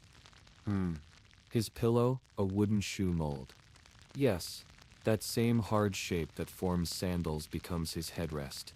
He wraps a cloth around it, ties it gently, and says it reminds him of purpose. He doesn't need comfort, just familiarity. That's something we forget. Sleep doesn't always come from softness. Sometimes it comes from something that feels known. Above him, in the home above the shop, a young boy stirs. He has a cold. His mother doesn't wake him. She just adjusts the folded tunic beneath his neck. Not a pillow, just linen worn from years of washing. It smells of thyme and olive soap. She kisses his head, then goes back to her own place on the floor beside him, where she rests her head on a basket filled with wool, still warm from spinning. The city sighs. Another night. Another chance to surrender. Now, let's drift a little, toward a bathhouse. Yes, a therme, but not one of the grand public ones. This one is smaller, quieter, used mostly by workers from the district. By day it's busy, full of laughter, water splashing, steam rising. But at night, a custodian named Calvus stays behind. He sleeps there, not because he has to, but because he loves the echo. He lays a blanket down in the warmest corner. The walls still carry heat from the day. The stones hum softly. He doesn't use a pillow. Instead, he places his head on a pile of rolled-up towels, still damp, still scented faintly with eucalyptus. He says it reminds him of summer rain, of when he was young and slept under aqueducts chasing droplets with his tongue. Let's leave the city now. Not far, just to the countryside, where olive trees stand like old sentinels in rows. A farmer's family is preparing for rest. They've just finished their supper, flatbread, lentils, watered wine. No one speaks loudly. No one moves quickly. Their day was long. Their bodies are tired. They share one room. The baby sleeps in a crate lined with hay. The father rests on a sack of grain. The mother on a stack of folded cloaks. The oldest son, he rests with his back against a clay wall, head resting on a woven basket of dried figs. He eats one before he sleeps, says it helps his dreams stay sweet.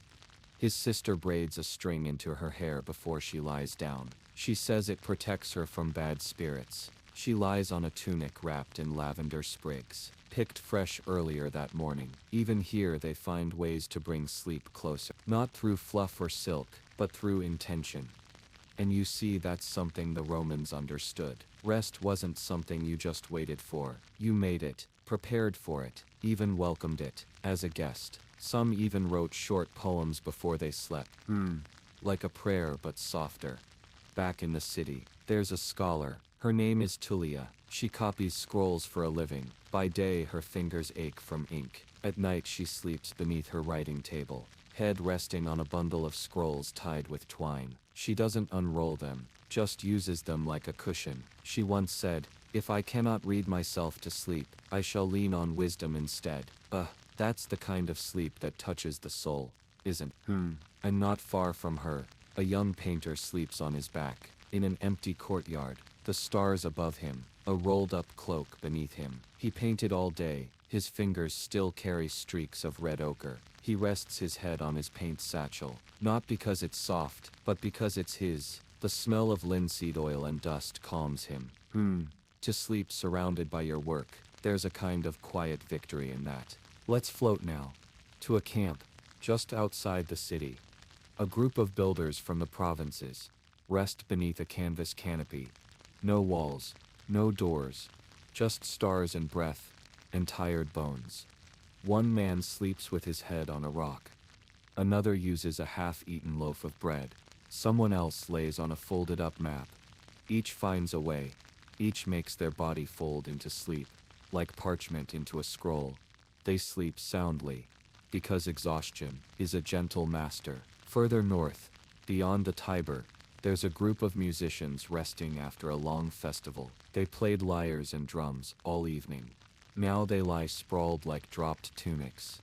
One rests her head on a drum, another on a bag of coins, another just on her arm. They sleep near the fire pit, its embers still glowing, their instruments beside them, soft, charred wood scent drifting through their breaths. Their dreams echo with notes they've already played. And above all this, the moon watches, not judging, just glowing.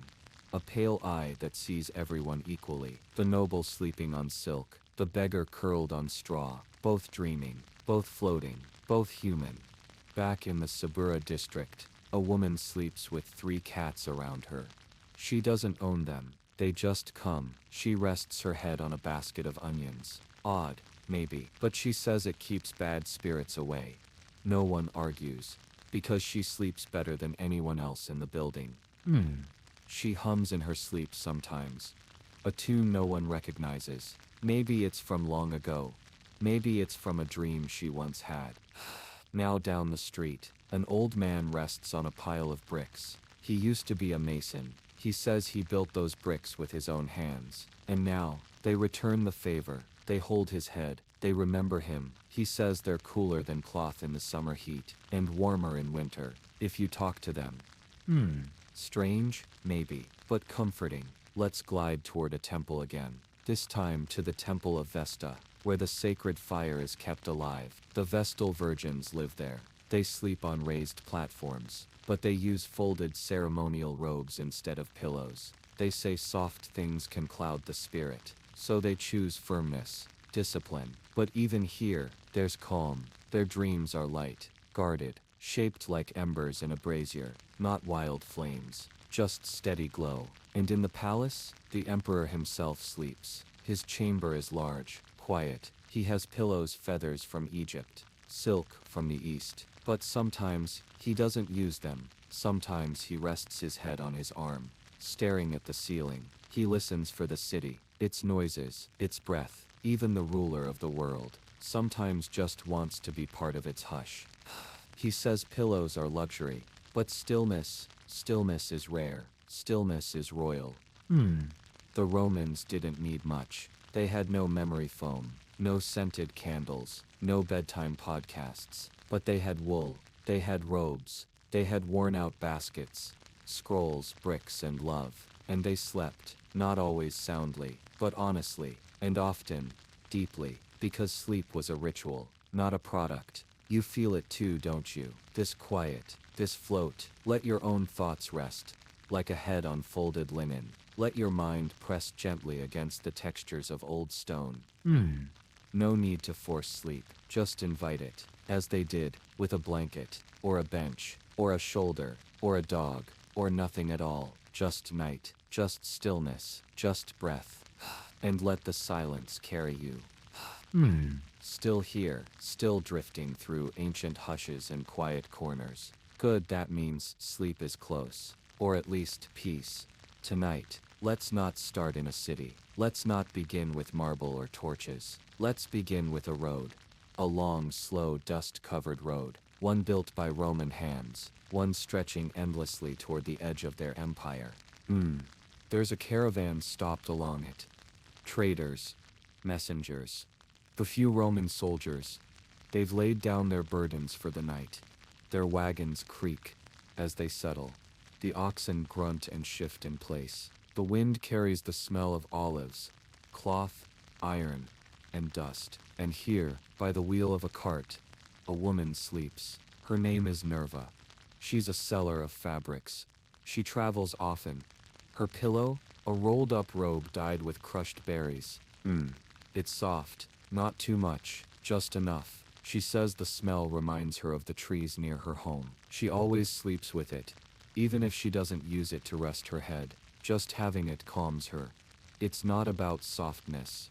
It's about safety. Across from her a man sleeps sitting up, back against a sack of lentils. His head droops forward like a nodding statue. Occasionally, his chin touches his chest, but he doesn't move. He sleeps like that every time. He says if you stay ready to move, the road never surprises you. He smiles in his sleep. Further along the camp, a centurion rests on his shield. Yes, his shield. He props it up against a tree and leans into it. His helmet is off. His hair is messy. His eyes are closed. The shield is curved just enough to cradle his shoulders. His head, resting on his folded tunic and a leather glove. Not soft, not plush, but worn just enough to be. He says the firmness keeps his spine straight, and that the gods sleep on rock, not clouds.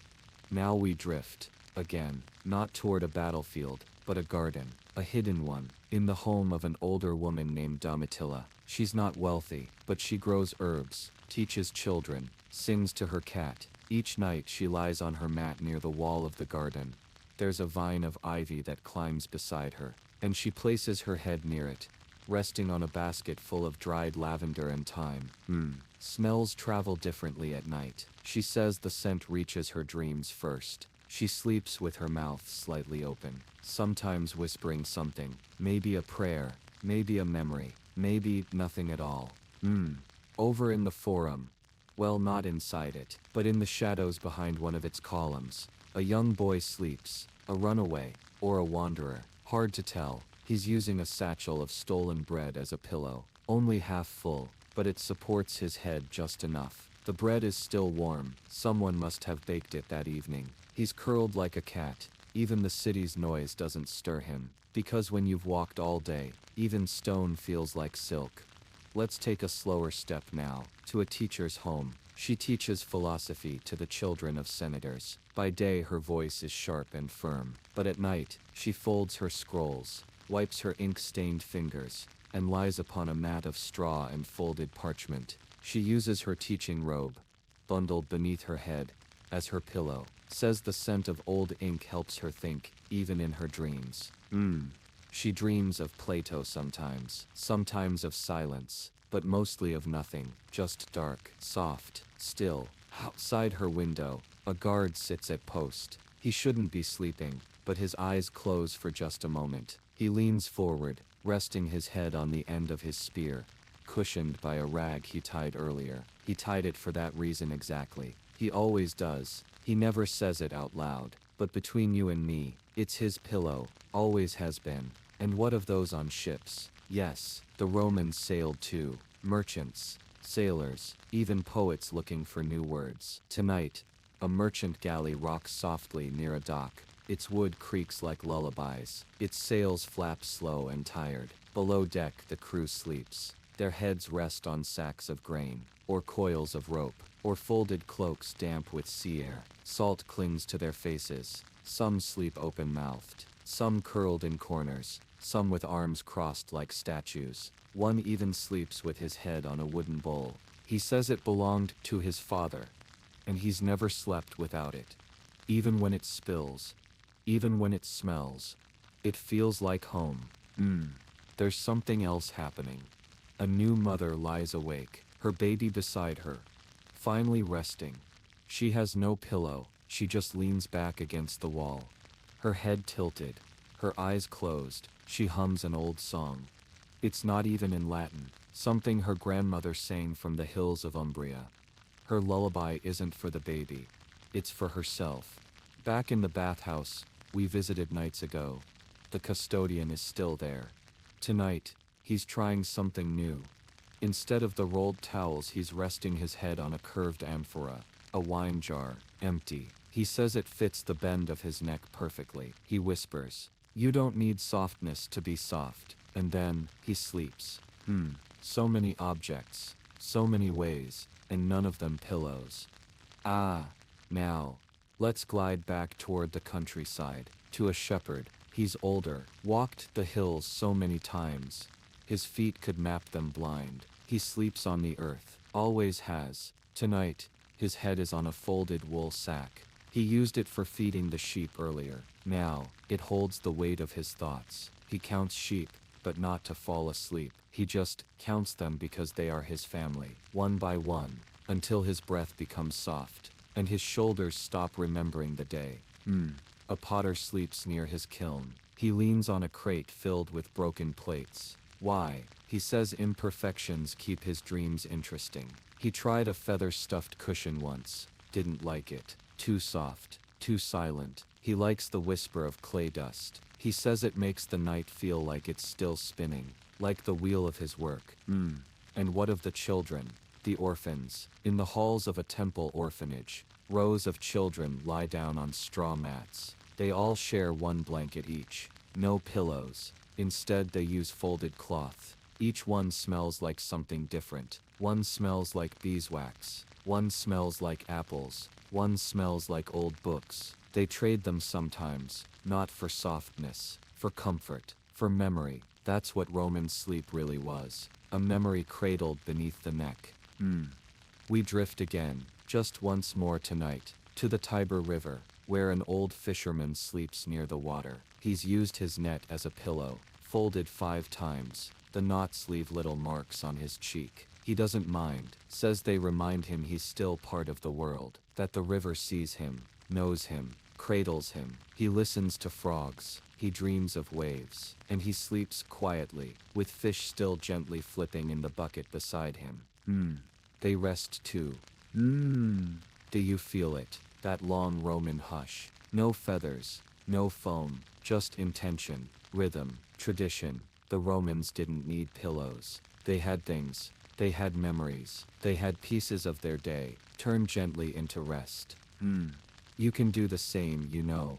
Even now, close your eyes, breathe like you're resting on a folded cloak. Let your thoughts lie flat on a scroll. Let the weight of your day press into something steady. Sleep doesn't need to be bought. It needs to be welcomed. Let's end here tonight, with a breeze, with a stone, with a quiet blanket of nothing, and let it hold you, like they did. You're still here, still wrapped in the soft hush of ancient Rome. Good. Tonight, let's follow the shadows again. Not the loud streets, not the marble palaces, but the gentle, ordinary, restful places. We begin now inside a Roman taberna. Not the bustling kind. Not tonight. This one's already closed. The shutters are drawn. It's owned by a quiet man named Lucanus. He makes olive oil by day, sells small cups of it, and keeps his front shelf stacked with barley and garum. But now, he sweeps slowly, the wooden floor creaking softly under his sandals. And when he's done, he locks the door with a sigh. His bedroom is a corner of the back room. Simple. Stone walls, a mat on the floor, and a jar of water beside it. No pillow. Instead, he takes a folded piece of old sailcloth, stitched with memories of sea travel, places it under his neck. Not quite soft, not quite rough, just, he lies back, breathes in the scent of oil and wood, and slowly, he disappears into the silence. Next door, there's a small bathhouse servant. Her name is Sabina. She's barely 20, but her back already aches. Tonight, she sleeps in the changing room. She has no mattress, just layers of linen robes, folded into a square. She smooths them out with her palms, fluffs them with a little puff of breath, and places a folded wool scarf under her neck. It's old, torn at the corner, but it smells like mint, a leftover from cleaning mixtures. That smell, she says, keeps the bad dreams away. Some people use dreams to escape. She says she just needs sleep to rest. Now, the streets grow quieter. The torches are flickering low. Some dogs bark distantly. A drunk man mumbles in the dark, but somewhere behind the stone walls, a flute plays faintly. A young boy practicing, and below his window, a librarian lies asleep, not in her bed, but in the reading room. She's placed 2 scrolls side by side, wrapped in thin cloth, and rested her head between them. One scroll is about constellations, the other is about farming. She says if she dreams in between, she'll land somewhere soft, maybe a star above a wheat field, maybe a sky you can eat. She giggles as she drifts off, and the candle beside her flickers one last time. In the temple of Mercury, the priests are resting too. Even gods allow sleep. The high priest sleeps on a stone slab. His head is tilted gently upward. He says he sleeps better when his mind feels lifted. And beneath his head, only his own hands, fingers laced behind his neck. He calls it the pillow of humility, says nothing man-made should carry the weight of dreams. That's one way to see it. But beside him, the junior priest, he's curled up against a folded robe, and a rolled leather pouch of coins. He says the clinking makes him feel safe. Let's go outside again, to a villa near the vineyards, where the winemakers rest after sunset. One man, Antonius, sleeps on a stone bench beneath the olive trees. He uses a sack of crushed grapes as his pillow, sticky, sweet-smelling, but he says it reminds him of the day's work. He smiles even in sleep. Maybe he dreams of wine so good the gods drink it slowly. Inside the villa, a noblewoman named Valeria reclines on a low couch. Her servants have left her alone. The oil lamps are dim. She rests her head on a mound of perfumed cloth, soft linen, filled with dried petals, but not stuffed like a pillow, just gently bunched up, enough to cradle her cheek. She's had many things, gold, gems, feasts, but she says, softness is only real when it's chosen. And this softness, she chose herself. In a small corner of a market, a baker's apprentice leans against the oven wall. The bricks are still warm. His tunic is bundled beneath his head. He sleeps with flour on his face, ash in his eyebrows. He snores lightly, and sometimes chuckles, maybe dreaming of bread that never burns. And now, let's find someone you might not expect. A gladiator, not fighting, not roaring, not bloodied, but resting. His name is Sura. He lies beneath the wooden stands of the arena, hidden in shadow. He's laid his sword down. His head rests on his armor, turned upside down, curved breastplate, lined with wool. He says the shape fits him better than any cushion. He doesn't dream of battles. He dreams of silence, of meadows, of days when his name meant something else. Let's drift now to a farmhouse. Small, crooked. A goat stands outside, nibbling a doorframe. Inside, a family sleeps. Mother, father, 2 children, all on the same woven mat. No pillows, just arms and backs and folded tunics. The mother rests her head on her husband's shoulder. The child uses a sack of beans. The youngest, curled on the floor, cheek on a doll made of rags. No complaints, no tossing, just slow, steady breathing. The house creaks with the sound of sleep. Far away, in a distant province, a Roman soldier sleeps in a tent, not with legions, but stationed alone in the hills. His head rests on his helmet, lined with wool inside. He says it reminds him of home. He wrote a letter earlier today, to his sister. He ended it with, "I sleep easy here, the stars above me, and my head held up just enough." He folds the letter, puts it under his armor, and sleeps. Now we find a poet.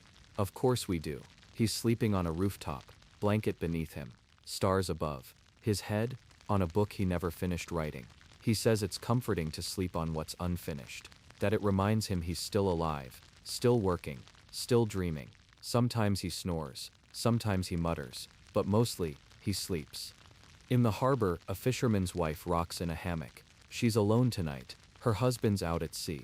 She ties a net beneath her neck, woven with old sea glass beads. She says they catch moonlight, and dreams. She sings a tune, low, ancient, barely words anymore.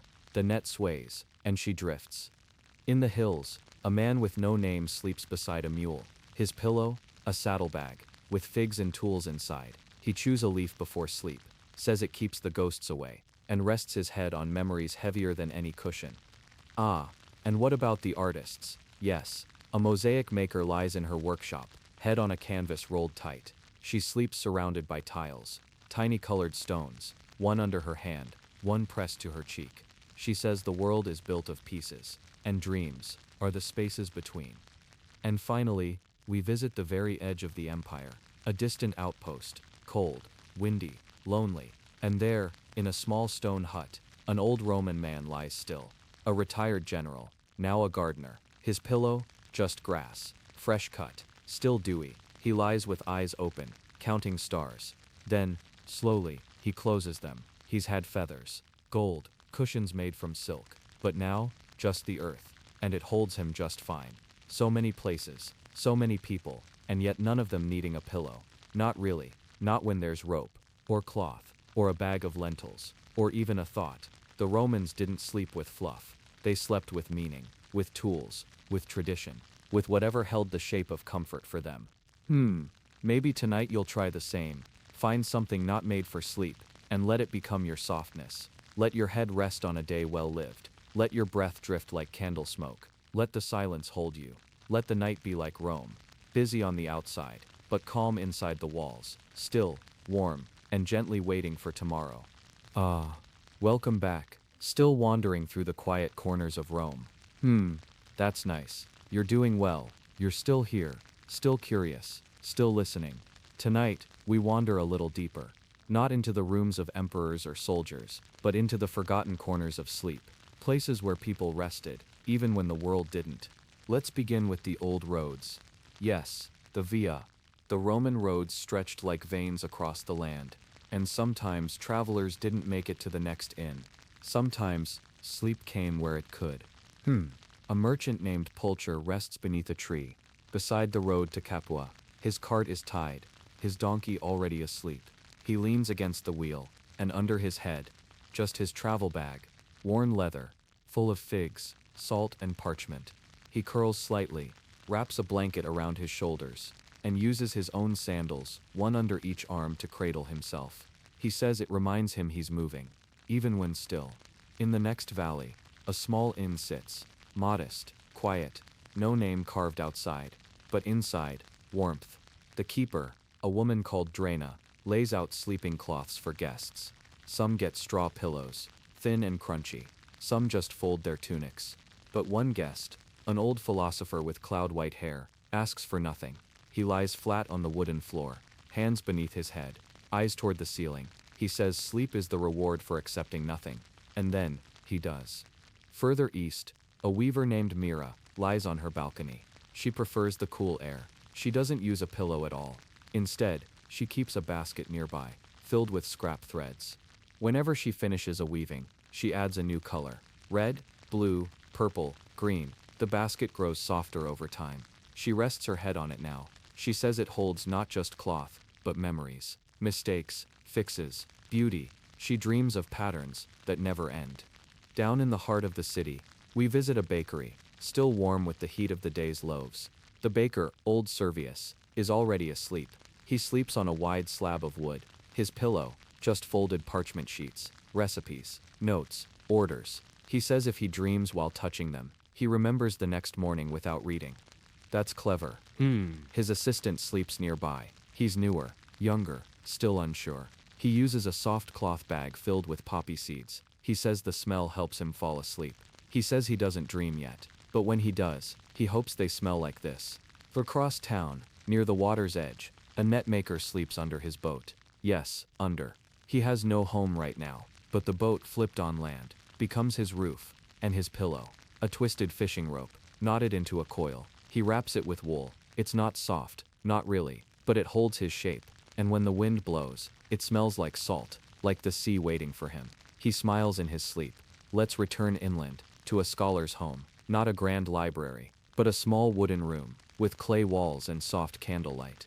The scholar's name is Aurelia. She writes with a stylus, and tonight her desk is covered in words. But she's not writing now. She's sleeping, slumped across the desk, scrolls beneath her cheek, ink drying on her fingers. She has a cushion nearby, but she never uses it. She says when you rest where you work, The dreams carry the ideas farther. That makes sense. Maybe. Outside her door, a small cat watches, then curls into its own nap. Even animals understand this rhythm.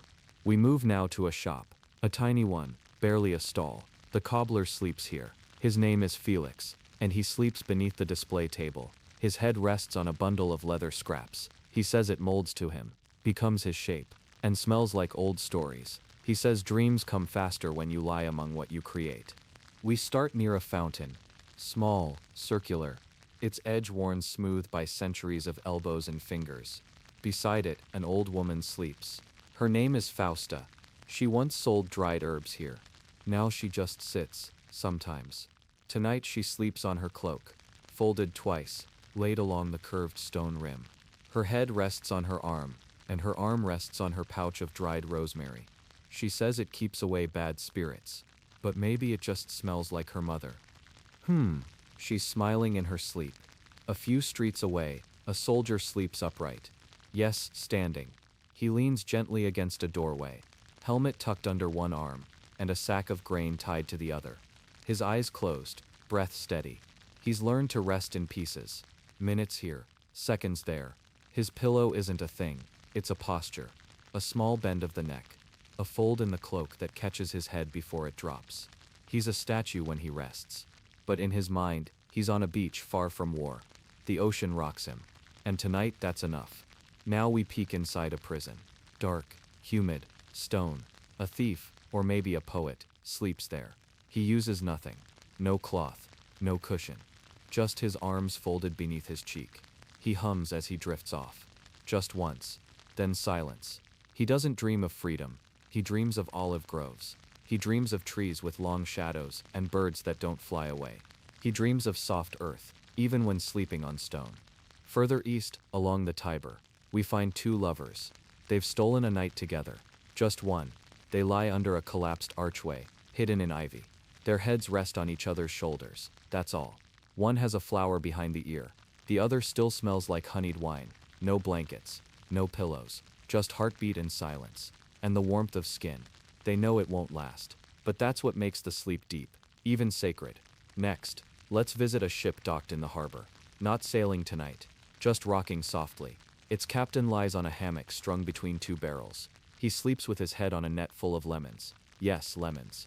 He says the scent reminds him to breathe slowly. That's what his father taught him. And every night he dreams of islands. Even when moored in a noisy port, he smells citrus and sees calm waters. Now we drift up a tower, used once for watching stars, now mostly ignored. But a young student climbs it every night. She brings scrolls, a small lamp, and a bundle of worn linen. She studies, then curls up. Her pillow is rolled parchment, tied with wool string. It's not soft, but it holds her thoughts. She says when she dreams, the stars teach her math. Maybe they do. She sleeps quietly, one hand on her heart. Down below, a baker's apprentice has finally finished cleaning. She lays beside the oven, still warm. The floor is stone, but she places two cloth sacks together beneath her head. One filled with flour, one with barley. She says the flour shifts like clouds. The barley stays solid. Together. Perfect. She smiles. Turns once. And then. Nothing. Just breath. Farther south. A family of 5 shares a single room. 3 children sleep on woven mats. Their mother rests her head on a pot lid, round and metal, wrapped in cloth. She says it's cool at first, then warms slowly. Their father uses a basket filled with kindling. It's scratchy, but it holds his neck just right. He says, if you want perfect sleep, you're not tired enough. They all laugh when he says it. But now, only silence. Out near the fields again, a vineyard worker rests in a wheelbarrow. He lays curled like a cat. His head, a pile of grape leaves, still damp, still fragrant. He gathered them for pressing tomorrow. But tonight, they cradle him. He doesn't stir. Dreams of festivals, of wine shared under moonlight, of music drifting through fig trees. Beautiful. Let's go back to the baths. The water is drained now. But on a warm stone bench, a worker has fallen asleep. She lies flat. Her head rests on a folded tunic, still damp from steam. She uses a bronze comb, tucked beneath the fabric, to support her neck. She says it's the best angle for dreaming. She's not wrong. Her face is calm, almost glowing in the faint torchlight. Now, we step into a temple. Still, sacred. Candles flicker. No prayers tonight. Just silence. A caretaker naps beside the altar. She uses an empty offering bowl, turned upside down, padded with silk. It's quiet. Almost reverent. Even the gods, it seems, have gone to sleep. Across town, a man named Lucius owns a dye shop. He sleeps on his roof, away from the smell of boiling colors. He lays on a wide board.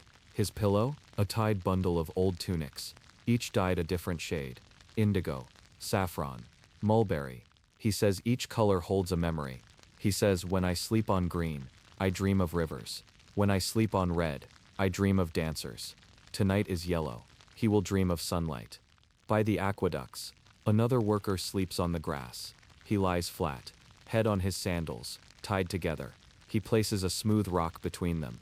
He says it balances him. Maybe. He doesn't move. He's breathing so softly. Even the wind doesn't disturb him. Now we enter a brothel. But the rooms are quiet now. One woman, young with tired eyes, sleeps on a silk scarf rolled thick. She hugs a wooden doll. She says it reminds her of the sister she lost. Sleep doesn't come easy for her.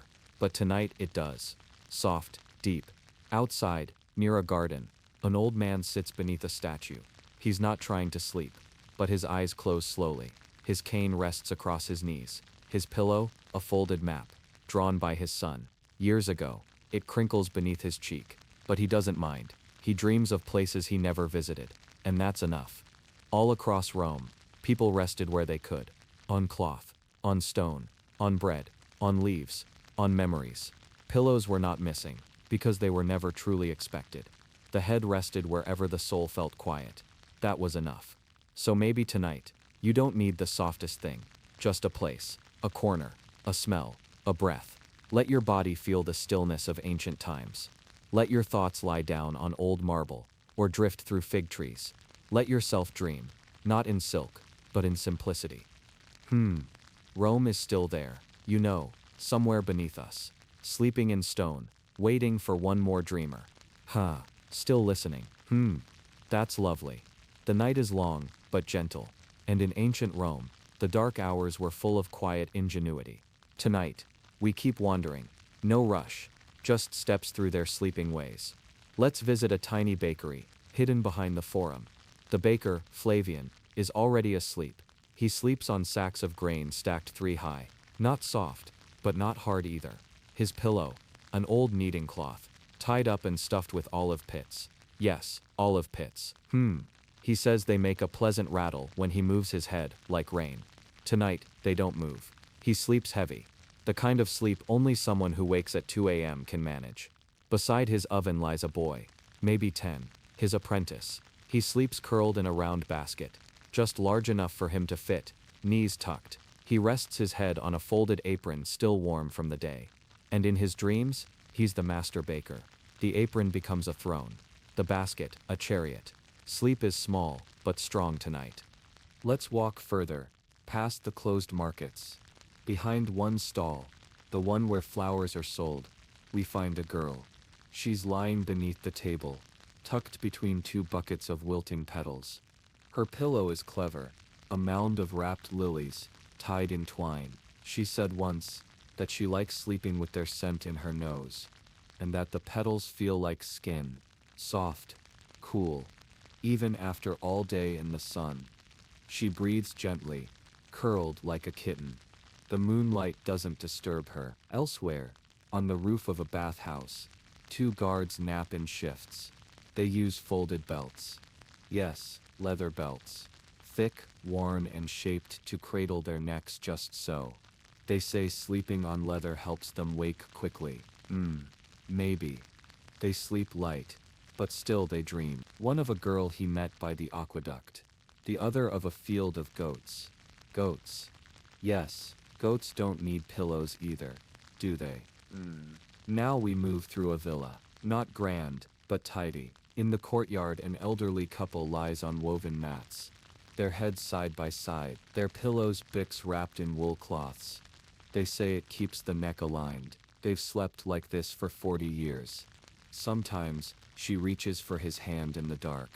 Tonight, she already has. It's quiet love, the kind that sleeps sound. Upstairs, A teenage girl lies on her writing desk, head on a pile of folded letters tied in red ribbon. She says they smell of ink and memories. Some are from friends, some she wrote to herself, whispers of her younger days. Her hair spreads across the wooden surface like a ribbon, and her breathing barely stirs the candle nearby. She's dreaming of Egypt, of pyramids, though she's never seen one. Just outside the city gates, a farmer rests on his hay cart. The cart is empty now, except for him. He lies back, arms crossed, hat over his eyes, and under his head, a small clay jug. He wrapped it in his tunic. Still smells like fermented figs. He calls it his companion. He says a man doesn't need company, just something to lean on. And tonight, he leans gently, into sleep. At the theater, all is quiet, no applause tonight. But backstage, a stagehand sleeps on a coiled rope. The rope is thick, woven tight. He says it reminds him of his mother's arms, even though she never hugged him. Strange, but sleep doesn't ask questions. He dreams of scenes that were never performed, of masks that never smiled. Deep in the Sobera, Rome's crowded underbelly, a family of 7 shares a single room. One little girl sleeps on a flat stool. Her head rests on a pile of peeled reed mats. They're itchy, but she doesn't mind. She likes how they smell, like river mud and straw. It reminds her of summer, of cool baths and distant songs. She sleeps with her feet tucked under the wall crack to stay warm, and hums. Once, just before drifting off. In the Temple of Mercury, a scribe has fallen asleep on his ink box. He rests his cheek on his hand, and his wrist on the lid. It's stained black, but he doesn't mind. His dreams, they swirl in dark ink, figures, letters, unfinished thoughts. The gods watch, but say nothing. They've seen worse. At the laundries, workers curl on damp cloth piles, their heads on twisted togas, scrunched tunics, even wet towels. They say it keeps them cool. Their hands are stained with lye, and their backs ache, but the cloth smells of sun, and that's something. Tonight, they dream of fields, open, clean, windy, the opposite of their days. Just outside a villa, a slave rests beneath a tree. He sleeps with his head on a folded sandal, leather worn thin. He says it keeps his dreams grounded. He doesn't want to fly or float. He just wants to feel the dirt beneath him, even in his sleep. Near the Senate, a boy just 12, sleeps in the stable. He uses a bundle of old scrolls tied with string. He found them in the trash heap, records no one wanted, but he reads them, and at night, they hold his head. They tell him stories no one else hears. He dreams of becoming a senator, a foolish dream, maybe, but dreams don't ask for permission. We return to the riverbanks. A fisherman sleeps in his boat. He lies on netting, tangled in spots, soft in others. His head rests on a wooden box, filled with pebbles. He says he likes the way the boat rocks. The box keeps his head from sliding. He listens to frogs and thinks of the sea, even if he's never seen it. Back in the city center, an old musician sleeps on his lap harp. He doesn't play anymore, but it makes a good pillow. Curved, wooden, warm. He says he dreams of chords, even now, and sometimes he hums in his sleep. The city never truly stops, but sleep is there, tucked between bricks, bundled in fabric, woven into rope, scrolls, olive pits. Whatever could cradle a weary head. The Romans didn't complain. They just lay down, anywhere, on anything, and closed their eyes. So maybe, that's all you need too. Not a perfect mattress, not silence, just enough. Enough to carry you through the night. Let your breath slow, let your head find something, a thought, a memory, even an olive pit, and drift. Bam, you're still here, that's nice, means something's working. So, let's keep walking.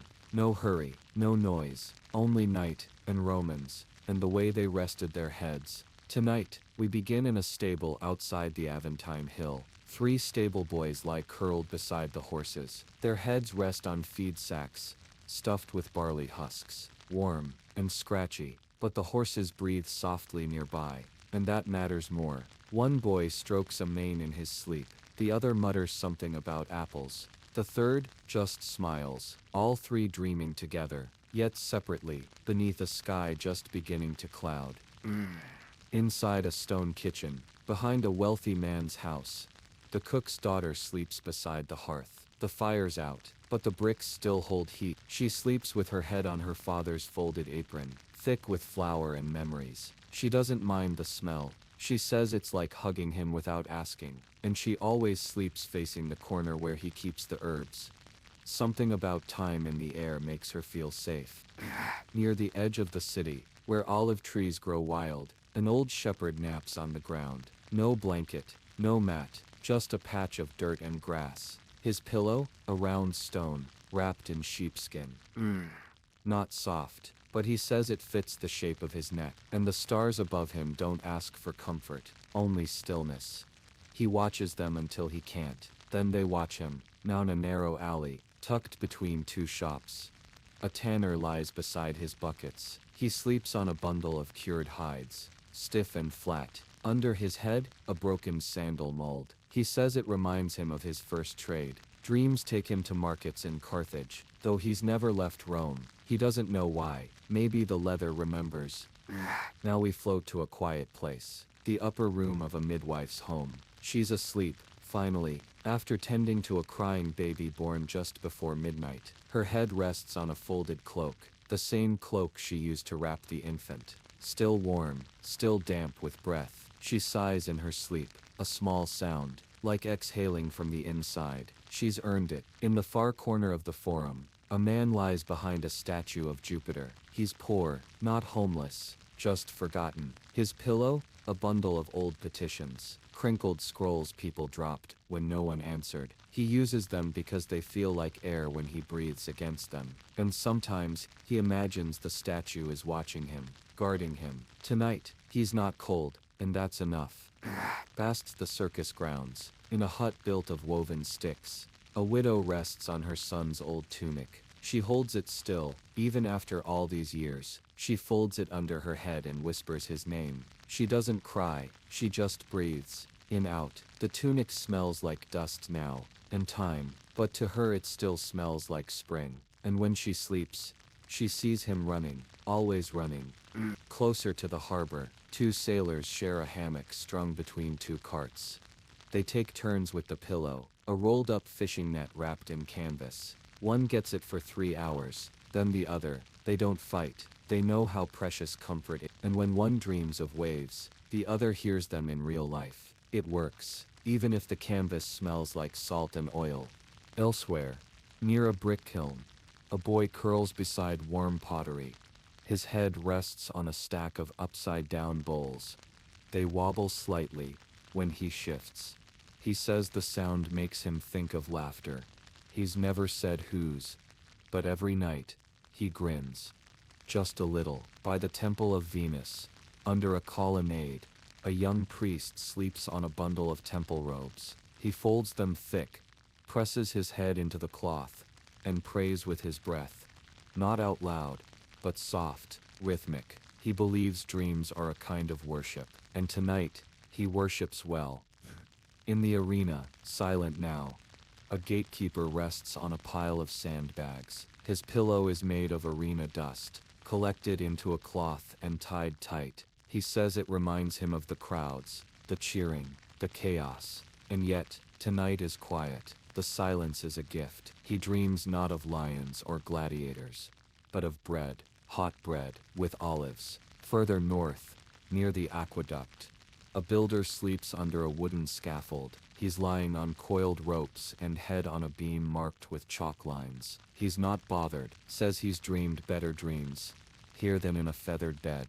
Tonight he sees arches, endless ones, and no one asks him to fix them. Just admire. Let's go to a merchant's home. The daughter sleeps on a folded map, parchment cracked and dry, her head just above the drawn Nile. She says it's the only way to travel without moving. Tonight, she sails, from Alexandria to Cyprus. No boats, no oars, just sleep. Even the baker's cat finds a place. curled on top of a basket filled with linen scrap, tiny paws twitching. What do cats dream of? We'll never know, but the cloth supports its head, and that's enough.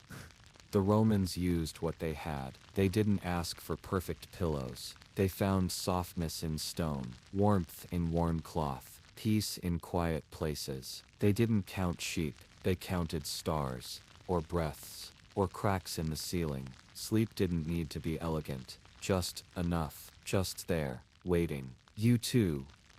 You don't need feathers, or silk, just space, just stillness. Let your thoughts lie down. Wrap your head in whatever comfort you find, even if it's just a memory, or a word, or the sound of this moment. Let it hold you, let it carry you gently, until morning. We're almost there now, but don't rush. The night doesn't mind waiting, so let's keep drifting. Still in Rome, but this time, not in the city. Not exactly. Now we're walking along the Via Appia. Just outside the walls, there's a traveler there, wrapped in a threadbare cloak, lying flat beside a milestone. His pillow, just his pack filled with dried figs and one cracked clay cup. Not luxurious, but soft enough. He lies there with one eye on the moon, and he whispers names, towns he's passed through, people he's met, the road remembers. Now, look inside a villa, tucked among vineyards. We see a woman asleep in the atrium, next to the indoor pond. She's not a servant, not a guest, just someone passing through. Her head rests on a stack of scrolls, Greek poems, mostly, wrapped in linen. She dreams in other languages now, ones she doesn't speak, but somehow understands. Elsewhere, a grain merchant's son has made his bed beneath a wagon. He sleeps on sacks of flour, and under his head, a folded scarf his mother wore to market every day. It smells like roasted chestnuts. He says that scent makes him feel taller, braver, and when he sleeps, he dreams of counting coins in a bustling plaza, even though he's never handled money. Somehow, he knows the sound. Down by the Tiber River, a fisherman dozes beside his nets. He's got a fish basket for a pillow, turned upside down, and covered in old cloth. The wood creaks beneath his head, but that doesn't wake him. He dreams of silver flashes, just beneath the water, of pulling in nets with no effort at all. It's a kind dream, and it always ends with him sitting quietly, just watching the river flow. In a small room above a tavern, a woman sleeps beside her spinning wheel. She's curled on a mat made from palm fibers. Her pillow, a bundle of soft wool, dyed red, wrapped in spare tunic cloth. Every night, she spins in her sleep, hands twitching gently, as if feeling for the thread. She dreams of looms with endless cloth, and no knots. Let's float now, up to a rooftop. There's a young man up here, an apprentice scribe. He's lying flat, looking at the stars. No roof above him, just sky. He rests his head on a folded tablet case, the kind made of leather and stuffed with straw. He says the words inside keep him company, even though they're just tax notes. But words are words. He dreams of letters flying like birds across the night, each one landing softly in his hand. Further inland, where the hills roll gently, there's a farm girl sleeping under a fig tree. She's made her pillow from a hollowed-out basket filled with hay and wrapped in linen. Crickets chirp softly around her, and in her dream she walks through wheat fields, without stepping on a single stalk. She's smiling now, not big, just enough. In a barracks on the edge of the empire, a soldier dozes with his helmet off. He's resting his head on a folded saddlebag, lined with thick felt. He snores softly, dreams of marching through mist, with no war, no orders. Just footsteps and fog. He's earned that rest. Even iron grows tired. Let's pause in a small bakery, long since closed for the night. The baker himself is asleep on sacks of grain. His pillow a folded apron stuffed with dried lavender. He says he keeps it that way to scare off mice. But we know the truth. He just likes the smell. In his dream, the ovens stay warm forever, and no bread ever burns. By the docks, a boy lies curled on coiled ropes, head resting on an old sailcloth. He's dreaming of sea foam and seagulls. He's never been on a ship, But tonight, he's the captain, and every wave bows to him, even in the quiet halls of a senator's villa. A cleaner sleeps behind a statue alcove. She's curled up with a feather fan under her head. It's not a pillow, but it's hers. And when she dreams, she walks through marble corridors, untouched by dust, and no one shouts. Let's peek into a hidden temple, tucked beneath the city. A secret place. Acolytes sleep in silence, each with their head resting on small stone blocks, carved with sacred marks. It's not about comfort, it's about meaning. Their dreams are quiet, circular, slow, no beginnings, no ends, just motion. Now we glide to a stable again, not the same one. This one has goats. A small girl sleeps beside them. She rests her head on a sack of lentils. Sometimes they roll under her ear and wake her, but she likes that. Says it reminds her she's still dreaming. In the corner of a perfumery, a young man sleeps near jars of crushed petals and oils. His pillow, a folded sheet of bark paper, used to record fragrance recipes. Tonight, he dreams of jasmine, a field of it, endless and wild, with no bottles to trap the scent. Elsewhere, a boy sleeps in an olive grove. No blanket, no mattress, just moss. His head rests on his own hands. He says he trusts them more than cloth. He dreams of rain that never falls, but softens the world anyway. And you, what would you choose? A folded tunic, a woven reed mat, a scroll wrapped in linen, or maybe just a quiet breath, one that rises and falls like Rome did, steady and slow. The ancient Romans didn't chase sleep.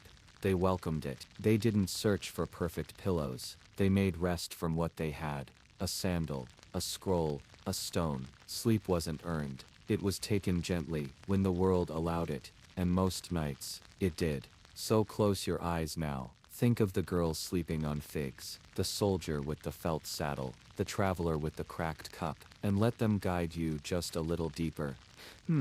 You're still here. That's lovely. Let's stay a little longer. It's deep night in ancient Rome now. No horns, no chariots, just silence. A kind of silence that leans in and holds you. Even the torch fires crackle softer. The wind tiptoes, and the stars, still watching, don't blink. In the Suburra, the crowded district of the poor, many sleep in shifts. Too many bodies, not enough beds, and still, they sleep, heads resting against one another's shoulders, or on the hard backs of crates and barrels. They use folded shawls, padded sleeves, and sometimes, just each other's arms. There's a rhythm here, breathing in unison. Even in poverty, there is pattern. Even in noise, sleep finds its way.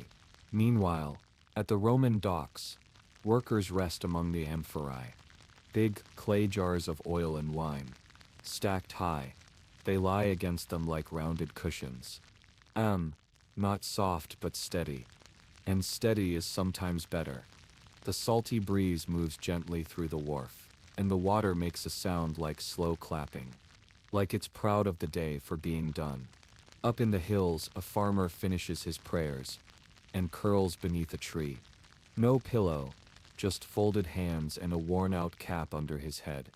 He smells of soil and basil. His dreams are of barley harvests that never end, where the sun never scorches, and the oxen always understand him. Back in the city, a street storyteller has drifted off under the statue of Minerva. She was telling tales all evening, about gods, monsters, lovers, emperors.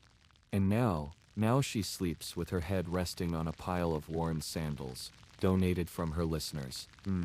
Soft, in a strange way, and warm. Her dreams are quiet reenactments of stories already told, but this time, she's inside them, living the tales. No longer just the voice. Near the Colosseum, a man sleeps in the shade of the outer wall. He's no gladiator, just a broom sweeper from the outer districts. He uses his rolled-up belt as a pillow. It hurts his ear, sometimes, but he says it keeps his dreams sharp. And sure enough, he dreams in clear shapes, nothing blurry, nothing lost. Let's float now into a Roman bathhouse. It's long closed, but the heat lingers, and in the changing room, two tired cleaners lie wrapped in togas they found on hooks. They've padded their heads with bundles of reed fans. A bit scratchy, but when the room is this warm, Even that feels kind. Their dreams smell of rose water and olive oil. And in them, no one rushes. Time drips like steam. Further away, in a military camp, on the edge of Roman territory, a young translator sleeps on parchment maps. They're ink-stained and curled at the corners. He doesn't mind. He says maps make better pillows than swords. He dreams of rivers he hasn't crossed, and villages he'll one day visit, even if only in his sleep. In a temple garden, an old priest lies beside a stone basin. His pillow, a folded ceremonial robe, perfumed with incense. He dreams of the wind speaking, but saying nothing at all. Just sound, just comfort. Now back to the home of a candlemaker. His daughter sleeps beside racks of drying tallow. She's using an empty mold box as her headrest. And in her dreams, all the candles are already lit, but no wax melts. They just glow, forever. Elsewhere beneath a bridge, a musician sleeps with his flute under his neck. He calls it his wooden feather, and he dreams of songs that never need to be played. He says sleep is music too. You just have to listen for it. In a rich merchant's house, a guest has fallen asleep in a strange position, sitting upright, his pillow, the armrest of a carved wooden bench, but he leans into it like it was made for dreaming. And in his dream, he sees coins raining from fig trees, and no one takes more than they need. Out on a field, near a broken aqueduct, two friends lie beside each other, looking at the stars. They've made pillows from folded grapevine leaves inside canvas pouches. They whisper old stories from their childhood, and slowly drift off, dreaming of nothing specific, just soft colors, and a sky that never ends. So many people, so many ways to rest. A potter uses his apron. A messenger uses a scroll pouch. A widow sleeps on the soft fur of her old dog's blanket. A blind boy uses folded cloth soaked in lavender. They all found rest, without feather pillows, without foam or luxury, just what was nearby, what was kind, what didn't push back. And now, you're here, still breathing, still with us, still quiet, still listening. If you are still awake, then maybe, just maybe, try listening again, from the 17th minute of the story. Or maybe, play the side video waiting for you. A softer one, maybe, or one with rain. Until then, sleep softly, and goodbye.